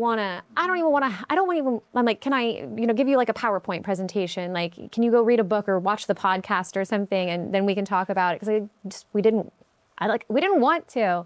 And so I just kind of ended up dredging up all of that personal development that got shoved down my throat, and just ended up honestly just talking to God and kind of like trying to save myself, and then trying to like shove as much of it down your throat. And then you see these changes in yourself, like when you really start thinking about your thinking, and you move from the front of your brain to the back of your brain, and you start thinking about yourself in a different way, and thinking about your mindset, and thinking about how you talk to yourself and the people around you and things, and you start like making that progress. And we really worked hard at that for like 2 years. I mean, really worked hard at that. And it was like, there was a lot of arguing involved, and there was a lot of conflict involved, when it was like, hey, this is a behavior that we've got to address. And that's never comfortable, right? That's uncomfortable. It's hard for everybody. Like, wait a minute, what? Yeah. Yeah, and so we spent a couple years, and after the first year in Florida, we decided that we were going to stay a second year, but at the end of the second year, we would go home, because Lily was ready to go back, home to Texas. And so we just moved back to Texas back in June, and getting resettled, and it just happened to be like a couple of months before the book came out, and that was like good to be home and like come to be able to be traveling and doing things, and let our daughter stay back with our parents and things like that back in Texas. But I would just recommend everybody run away to the beach if you need to sort yourself out. Yes. So we needed to sort ourselves out. That is definitely some key advice, especially going through what you guys went through. And there's other people, you aren't the only ones. There's other individuals or couples like through our foundation we obviously see it all the time now. A lot of law enforcement, but now military as well. And you know, the best thing is like we're with these individuals the whole time, campaigning for them, like getting same roadmap that you use, you know, and Andrea we use for these individuals, and it's always a long fight. And then at the end, it's like boom, they got victory. It's like, you know, Now what? they're able to go home, and that is where I step in. I'm like, now the real work's starting, and I'm like, and that's what people don't tell you, and that's like all the headlines see is like, oh yeah, like pardoned and back home, and then everyone's like, yeah, it's like, yes, that's great, like that is a huge victory, but the real work starts now. And what I tell people is the exact same, and Andrew and I both, what you guys did is like, you need to go distance yourself and process everything that you've just been through before you come out and start speaking and start wanting, because a lot of people want to immediately are like, I want to go out and tell the world exactly what went on, and that's fine. But it's like, dude, if you haven't processed your own trauma, all you're doing by going out and telling the story over and over again is just piling on more trauma on yourself, because you haven't been able to process it and come to grips with like, I'm good. I can tell this story now without causing any emotional damage to myself or my family. And I thought I had personally, you know, gone through all that route while I was in prison. You know, I had done that. Oh yeah. In there. But to your point, and what Christin has pointed out within me, is that operating in that dysfunction is indicative of not having dealt with it. And so when I act like an ogre sometimes, it's because there's something there that I haven't dealt with. And there's something there I'm being defensive about. And there's something I'm holding on to that just need to let it go. Yeah. Get in order, relax. So then, you know, I have to ask myself, why are you hanging on to that? Is it part of your identity now? Do you have to have that in your life because it is comfortable? Are you like Esau now, where anger is a comfort to you? Are you that small of a man that that's your issue? Yeah. I think a lot of us are like have that. It's anger is something. Well, anger is what a secondary emotion to Right. Fear, sadness, shame. shame, betrayal, all that stuff. But it's comfortable for us to hold on to that because that's what keeps us fighting. That's what had kept us fighting, is having that little anger in you, that rage in you, like you are not going to defeat me. But then eventually, because we become victorious, Dealt with so many. it's like, now what am I going to do with this anger? Right? It has to go somewhere. And that's part of the whole recovery process is, and I tell that, and especially for a lot of guys that, you know, that we help that have been betrayed, I'm like, you need to find somewhere positive to put that anger. And it will come out. It's going to come out regardless, and it's going to come out in ways that And a little CrossFit isn't going to fix everything, right? Like CrossFit's great, but like it's not going to fix everything. Yeah, you're not going to I tell CrossFit. myself, no, I want ice bath your way out of this. Like it's you need to do the work. And I'm saying that out of a personal experience, because that's Out of like genuine love. I literally, when I got out, I would work out 3 times a day. Like it was obsessive, and it was just because it had to. I was like, this has to go somewhere, but eventually your body's going to give in and be like, dude, you can't keep going this route. Right. And so that anger comes out and hurts the closest to you, right? Because you're like, I can't control this, and it'll come out in ways where, you know, little fits that you throw, whatever, and it's hurting the people that you love the most. And that's where you like. And I had we talked about, like, with my daughter, I say it all the time, that was my come to Jesus moment, when she was like, I don't want to be around you. And I was like, why? And she's like, you're miserable. Like, you are literally walking around this house. And that's when I was like, I have to fix myself. Like, even though it's like little signs were telling me, hey, the way you're doing it is not the right way. Right. We're stubborn, you know, like, nope, I'm going to keep pushing forward. And that's when it was like, okay, I need to do the work. Those little girls. They do. One They'll can cut you. They'll set you straight for sure. Cut you to the heart. Yeah, and that was one of my come to Jesus moments lately. This was within last month, and it was all about a laundry issue. Yeah. Just fold the laundry. Yeah. And she didn't get up right when I wanted her to, and she didn't go take care of it immediately, which is the expectation that was in my household growing up. Like, when you're asked to do something, you do it immediately. You don't question it. So And she was like literally like saving her game or something like that. And I don't have that expectation. Like I just, approach her and I'm like, hey, we need to do laundry, and she's like, oh yeah, I'll save my game. I'll put my thing down. I'll go do it in just a couple of minutes. And she will. But, we were having a weird night. It had been a really long day. Yeah, and I took it as disrespect and like, I'll do it when I want to. And then, Yeah. That's probably, well, like you said, because the way you were raised, and then also the military compounds on that. It's like when you are given an order, you do it right away. Right? It's like, and you do it to the utmost ability, where I think we mistake that, to take that home to our families sometimes. And it's like, no, these are kids. They're not soldiers. Like, they're going to do it, but they're not going to do it on your. and I don't know how many times Kristen has asked me, why do you expect her to be a grown man? Yeah. She's 12. She's just a kid. And so, yeah, that moment of her asking me, she was so sincere about it. She said, Dad, are you overwhelmed at them? Are you okay? Oh, yeah. Whoa. And I became an inch tall immediately. And all the years of Kristen really taking the grace of Deborah herself and of Mary and helping me navigate just myself, all came to a point of, well, But it's beautiful, right? Because like we went through all of that and you've got a 12-year-old that has boundaries and can approach you with compassion and can recognize when she's being mistreated. she has agency. And it's outside of her and she can say, hey, are you doing all right? Instead of throwing her hands up and being defensive and having a huge fit and escalating the situation. So like she's got these great tools, like no regrets, because like we went through these things and now she's got these great tools. And like She's that much stronger. Yeah. For going through all that. and for having Which is why she's seen so me wise set compassionate at her young age, boundaries. which is why she probably looked at you and like, hey, are you? Because she's been through enough. Like most 12-year-olds haven't been through that stuff, so she's gained wisdom and knowledge along the way. And sometimes they gain a lot more wisdom and knowledge than we do. And they're like, Yeah. they're seeing stuff in you and are able to point it out. We were both really proud to see like just compassionate boundaries that were kind and empathetic, but firm. She's like, no, I don't think you're right. You don't normally behave like this towards me. When I used to counsel parents a lot with their drug addicted teen, I was doing drug abuse counseling, and so this scenario will happen again, and it'll happen again.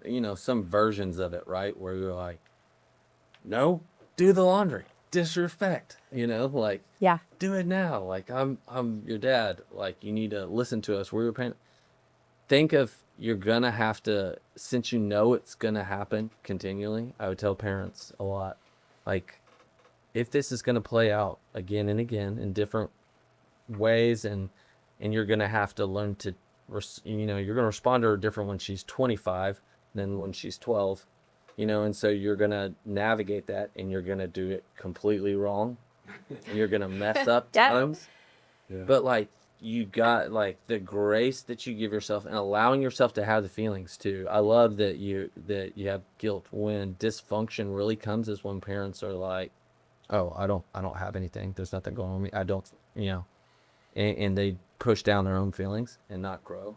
Yeah, as mothers, we tell each other all the time, or at least my mother's group, is like, if you're worried about it, you're a good mom. Like, if you're worried about being a good mom, you're probably a good mom. If you're worried about it. Oh yeah, and same. Yeah. Yeah, being a father. I think the thing that's going to help is because you feel, and that one's the same way, because you feel that shame or that guilt for messing up, but it's also allowing yourself forgiveness. Like, forgive yourself. And I think we have a hard time doing that. And I think once, and we've said this to a couple people that have been on here, it's like, once you're able to forgive yourself, you are so open to forgiving others. You're gonna like, grow a lot more. Yeah. You're gonna be a better dad.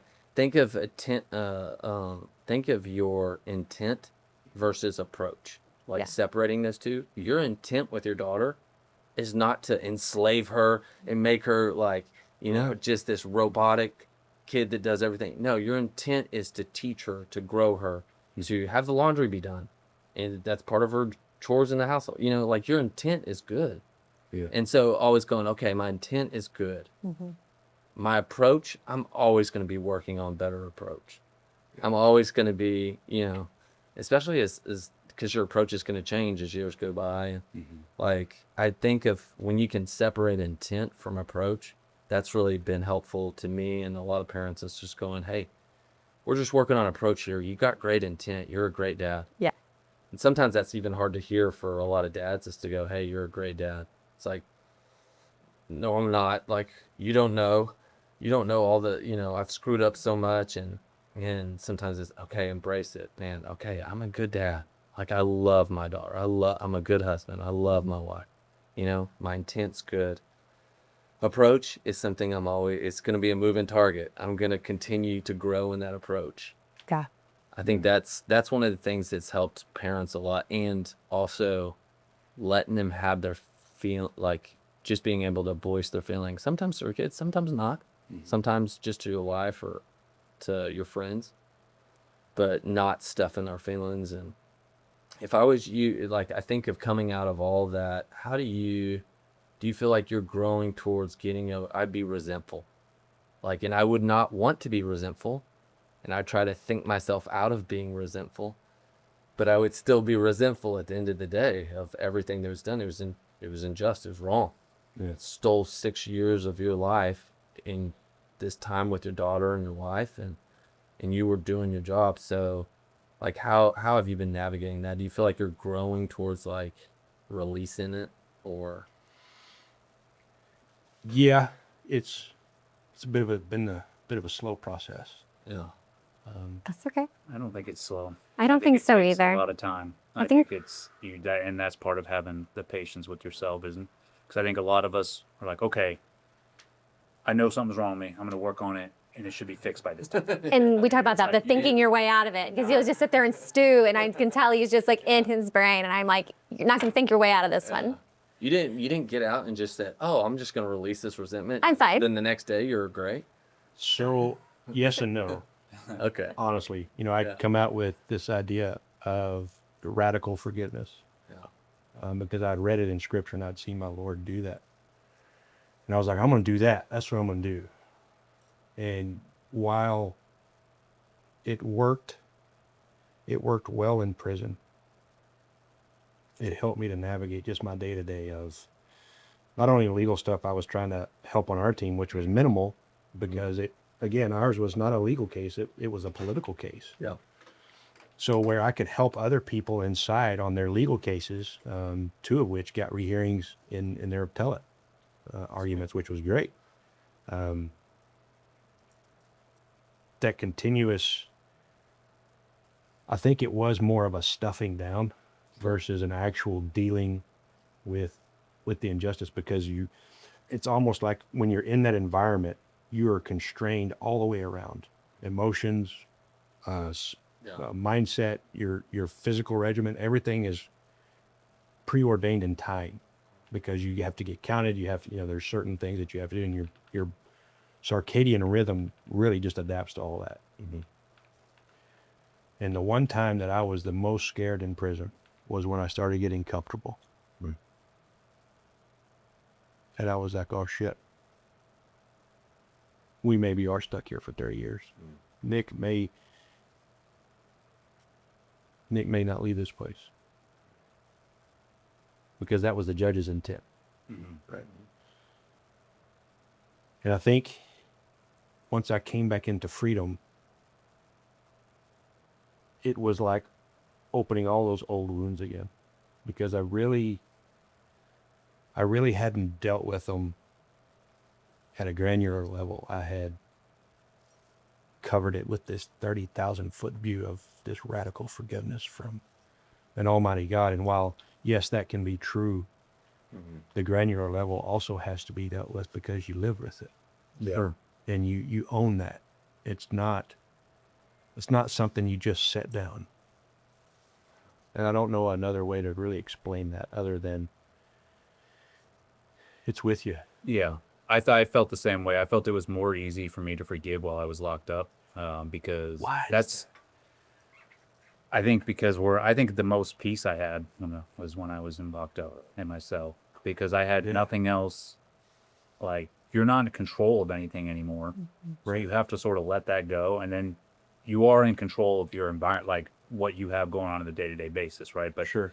that level of control is manufactured by the prison. So you're like, okay, I know I'm going to chow at this time. I know I'm going to, going to GP at this time or whatever else, whatever that prison has set for you.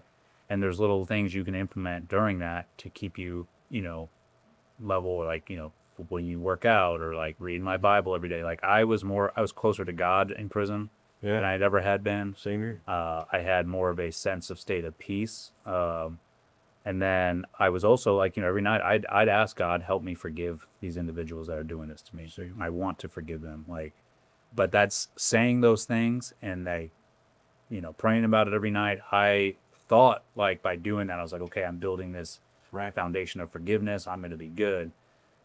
When I got released, it's like society and everything else is like pulling you in 20 different directions. And then now you're having to deal with, the people that did this to me are still out there promoting the same narrative. Like they refuse to hold themselves accountable and refuse to say they made a mistake. So that just makes it even harder now for me to forgive, because you're like, I want to forgive, but you're not accepting accountability. And that's what is really the hard thing to work through. It was for me, right?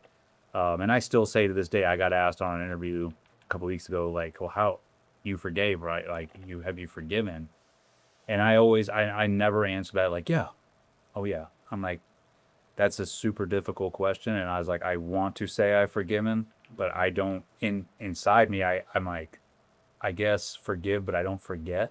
Like, it's still there. Like, I know what these people did, but I'm getting to a point where I guess forgiveness is I'm moving forward with my life, and I'm not going to allow that I'm not going to allow that situation or everything that I went through to identify who I am as a person, right? So I am going to move forward doing positive things out of my situation and try not to let all these horrible things that happened,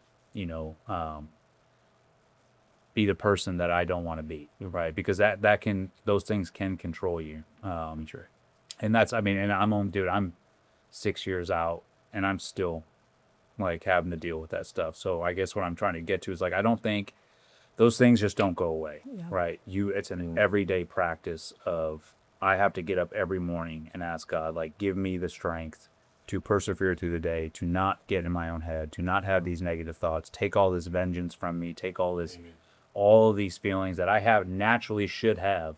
Like, there's nothing wrong with feeling those. We're human, but I ask God, my dudes, take these from me so I can continue on through my day without being held back by my unforgiveness, by my anger, by my resentment, right? Because those things will hold you back. They'll keep you in a space. And your guys' story is powerful. Not just you as a couple. Yeah. Your story is amazing and powerful, and that all four of you have an incredible story.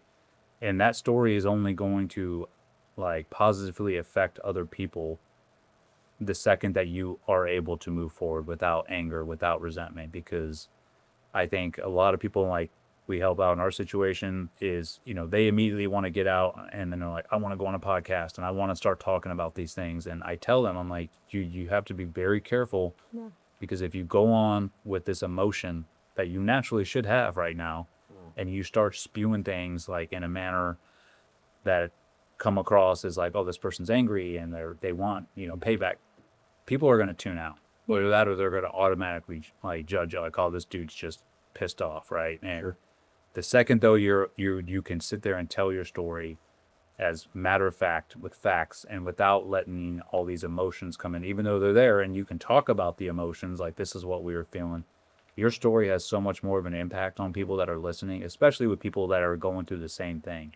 And there's a lot of people out there that are going through similar trials, right? And they want to hear from you guys. I'm like, how do you get through it? And even though you feel like I'm still struggling through it, you are still having a positive impact on individuals that are going through the same scenarios, and being vulnerable too, being like, dude, I'm not all the way healed, but I am working through it, and I am going to get to a point where, and who is Yeah. all the way? yeah, no one's all the way. Then you don't need Jesus. Yeah, It's like this is a cool story, but to me and probably to you too, this is Yeah. the cooler story in the sense of, Because I think that's your what the biggest fight is. you know, you raising your daughter, you growing through this, like that's, to me, that's relatable to everyone. Right. Maybe not to that extent. But I mean, this is, wow, crazy injustice, but then seeing you guys come out of it to grow through it, you to grow as a person, your personal development, having to go at some point in that 6 years, joining that MLM in a big sense, even though I don't like MLMs either necessarily. I know, I was like, this is one step above prostitution. And then it turned out it changed It's my actually- life I think it was- completely. That's the good thing about MLMs, is being able to have that freedom and also the personal development and, you know, saving yourself in that so that you don't lose yourself. Like actual empowerment. Like, and I didn't process any of this while I was going through it. Like, I look back at the video of when he came home, I didn't cry for weeks. Like, I did not shed a tear for weeks after he came home because I was still in so much shock. And then it was kind of like going from the frying pan into the fire, because like the things that were happening outside of my home. And then when he came home, it was like the things were happening inside the home. So whereas the outer world had no peace for me, my inner world always did. And then our inner world shifted, and it was like kind of just like going from a jog to a sprint versus the opposite, where you think it's like, oh, you get to relax now. It was like, actually, it was even more demanding. It was way more demanding for us both when he came home. And I didn't process that, honestly, for years until we kind of like moved out to Florida, and I took a beat and I was like, oh, I actually can cry. I am very capable of that. And I cry all the time. It's insane. I hate it. But I didn't cry for like 10 years. I mean, for so long. I mean, for weeks after he came home, I couldn't produce a I tear. think that's some You're of in fight or God's, flight. yeah, that's some of God's grace and his timing too. Right? Yeah, he Like, allowed me. You needed to be in that mindset during prison. Absolutely. Bawling all the time, journaling, like that's not the Right. time to be doing that. You're surviving, right? And you're doing what you need to get through that initial shock, you know, and to get close with the Lord. And during that time, I think, and then when you get like, you don't need to be doing all these things, and you throw yourself into work during that time. That wasn't necessarily wrong. Like, that was just you dealing with what you had going on at that time, and maybe that's how you dealt with it, man. To stay on the tracks That's right. till you could get to a point that you moved to Florida, and then you took that time to process it. Like, if you tried to process it as soon as you got out, maybe that wouldn't have been the right timing. And I tell him, I'm like, we are always doing the best we can with the information that we have on the time. And like, we find out later, we're like, oh, okay, well, maybe that wasn't necessarily the right thing to do, but that was what we did. Yeah. And we did the best we could with the information that we had at the time. So like, let's not worry about that. Let's just focus on, okay, what did we learn here? Yeah. That's what we do. We're like, let's just focus on what we learned here. Let's not focus on the mistake or the decision making. Like, let's look at how we make decisions the next time. Most people that went through a lot of people that have gone through what you've done either have committed suicide after this, or they're divorced, People are estranged, you know. shocked. And you can see the work that y'all have put in together. You can see the fruits of it now. Well, and it's a key. I hate to sound like a broken record or a cliche, but it's that ongoing work. Yeah. And it's Although back to to put too fine a point on it, but having a spouse and a partner and a friend and a wife that just who is imperfect and has her own trauma responses and is not an angel or a saint in this situation by any stretch. it takes work on both sides. Yeah, it's just having that never quit. It's having Absolutely, never that quit. unbreakable like bond, that love that you guys have for each other. But it's like Anytime you both try to get sides rid are of- not. both sides are at fault for certain things, right? And so each person like has to deal with like, okay, how I respond to the situation needs to change. And you know both people need to work together, and I'm telling you right now, like, and Andrew and I have been through it, and we're still, you know, we go through our things, but as each year passes by, and like the more work that we put in to making sure that we have a great marriage, and we're not letting these things that happened like determine how we act towards each other, you become that much like you meld into the same person. And I was trying to explain to you last night, because it's like hard to put into words. Like, if you keep working to have a strong marriage and to be that partner that you want to be for each other, like, you become that much more stronger to where it's almost undescribable. You're like Andrea is me and I'm her, like, at this point, you know, and That doesn't come naturally. You know, that comes with putting in the work day after day, making sure that we're putting God first and not each other first, right? Because that's who we have to go to each and every time for the right answers. Yeah. And I think you becoming a shining example for other people as well. My favorite quote is, you know, this pain will serve you well someday. And I truly stand behind that. And that's just not when you're going through a trauma. It's like afterwards as well, is put in that work, because that's pain as well. Yeah. Marriage is not easy, regardless. No. Regardless of anything that, like, you could have nothing happens during your marriage. It's still not easy. It's work. But then when you throw all these other things in there, that just compounds. It's like, yeah, you just have to put in the work a little bit more, you know. At the end of the day, it will be fruitful. I truly believe that. And I can see that with you two already. Yeah. Like, you can't just having dinner with you guys last night. I mean, me and Andrew are both like, dude, it's awesome to see a couple that has been through something so crazy and traumatic, and that they're flourishing. And Well, they're you'll see still working on it, and they're doing well. You'll see a lot of couples that don't make it. Oh yeah, and that's why it's so like awesome when we see it, because most of the people, I mean, when they go through stuff like this, when the government comes after them, it breaks them. And Yeah, like, there were 3 marriages. yes, There's only one you marriage. said it. It's like when you were like, "Hey, I'm starting to fight back," and they're like, "We can't do it," right? And no judgment on that. Yeah, So, no, it just wasn't where they were at. no. And, you know, hope and faith is different for different people, and God convicts different people differently as well. Yeah. So, like, God convicts us certain ways, and it just, everything happened just like it was supposed to. And one of the things that I wanted to mention earlier was the moment he found out that they had been pardoned, he was like, is it all for? I was actually going to bring that And up. I think that it's super important because they were so careful with one another. And no matter what the government did or said or how much they threatened the other people, because what they really like to do is just get everybody to turn on one person, because they don't really want to prosecute multiple people. They really just want everybody to turn on one. They want to make it nice and clean. And so that was going to be Paul. And so they had, offered all of the multiple plea deals, and everybody said, absolutely not. And it was just to the very, very end. It was like, it was all or nothing. And it was like, I'm not leaving without my brothers. And even though, you know, things took a left turn and I was doing the legal stuff, you know, financially by myself, it was important to us the entire time that it was like, if we're doing this, we're doing it for everybody. Yes. And we are not leaving anybody behind. That's awesome. and I think that says, I mean, that's the biggest thing. When I listened to you guys on Sean Ryan and got like the full story, I mean, that's the one thing I walked away with. Obviously there was a lot that I was like, holy cow, but the fact that you guys stuck together that whole time and refused to rat or, like, you know, whatever they offered you. Yeah. I'm like, dude, that says more about your guys' character than anything, because to me, I'm like, all of the people that did this to you, all the corruption, all the backstabbing and deceit and lies that it took to get you into that spot. I mean, you guys showed them, like, dude, not only do we have more values than you and a stronger foundation than you, we're going to show you what true brotherhood is and what true loyalty and friendship is, and we're not going to break. And I know that pissed them off. Like, Absolutely, big it did. time. And I think that is like probably one of the coolest things, because that's what you can, at the end of the day, you can walk out there with your head held high and be like, dude, I stood on my values. I stood on everything that I believe in, even in the face of everything that was thrown at me.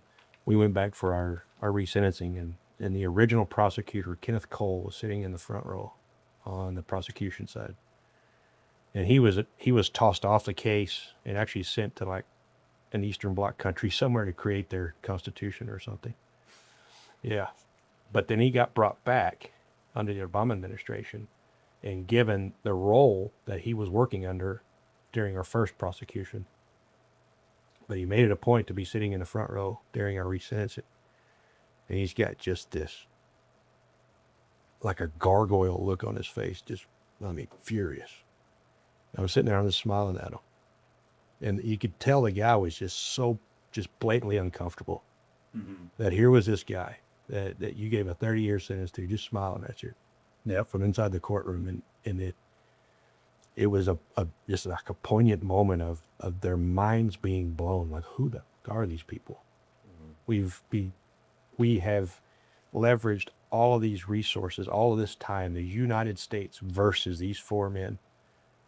And he's sitting back there and he's smiling at me in a courtroom. Can't break. And we had Yeah. over 100 people at this resentencing that had traveled in, and they even moved our court date right before it was supposed to happen because they knew because we had alerted the court that we were going to have a major presence.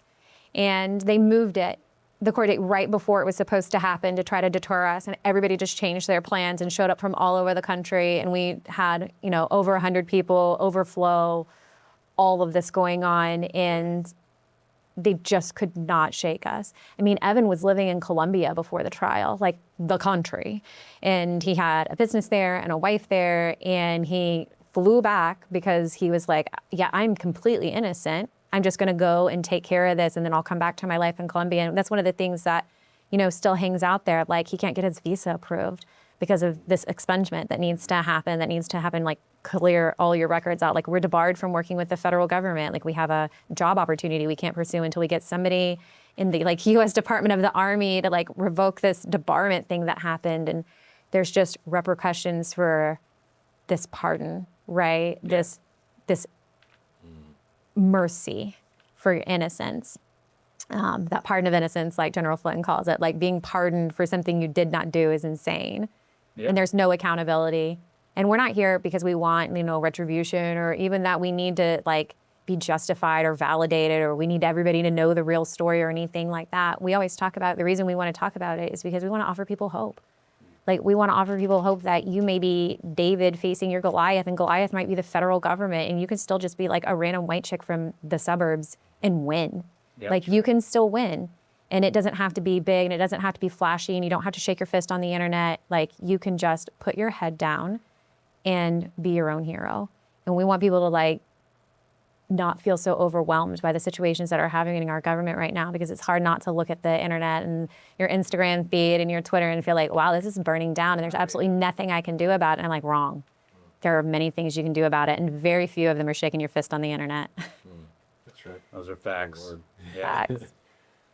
So if they want to get the book, we'll leave a link in the description for it. Absolutely. Yeah, it's on Amazon and all the major retailers. It's probably in person at your Barnes & Nobles and Books A Million. The Sean Ryan podcast is great if they want something more in depth.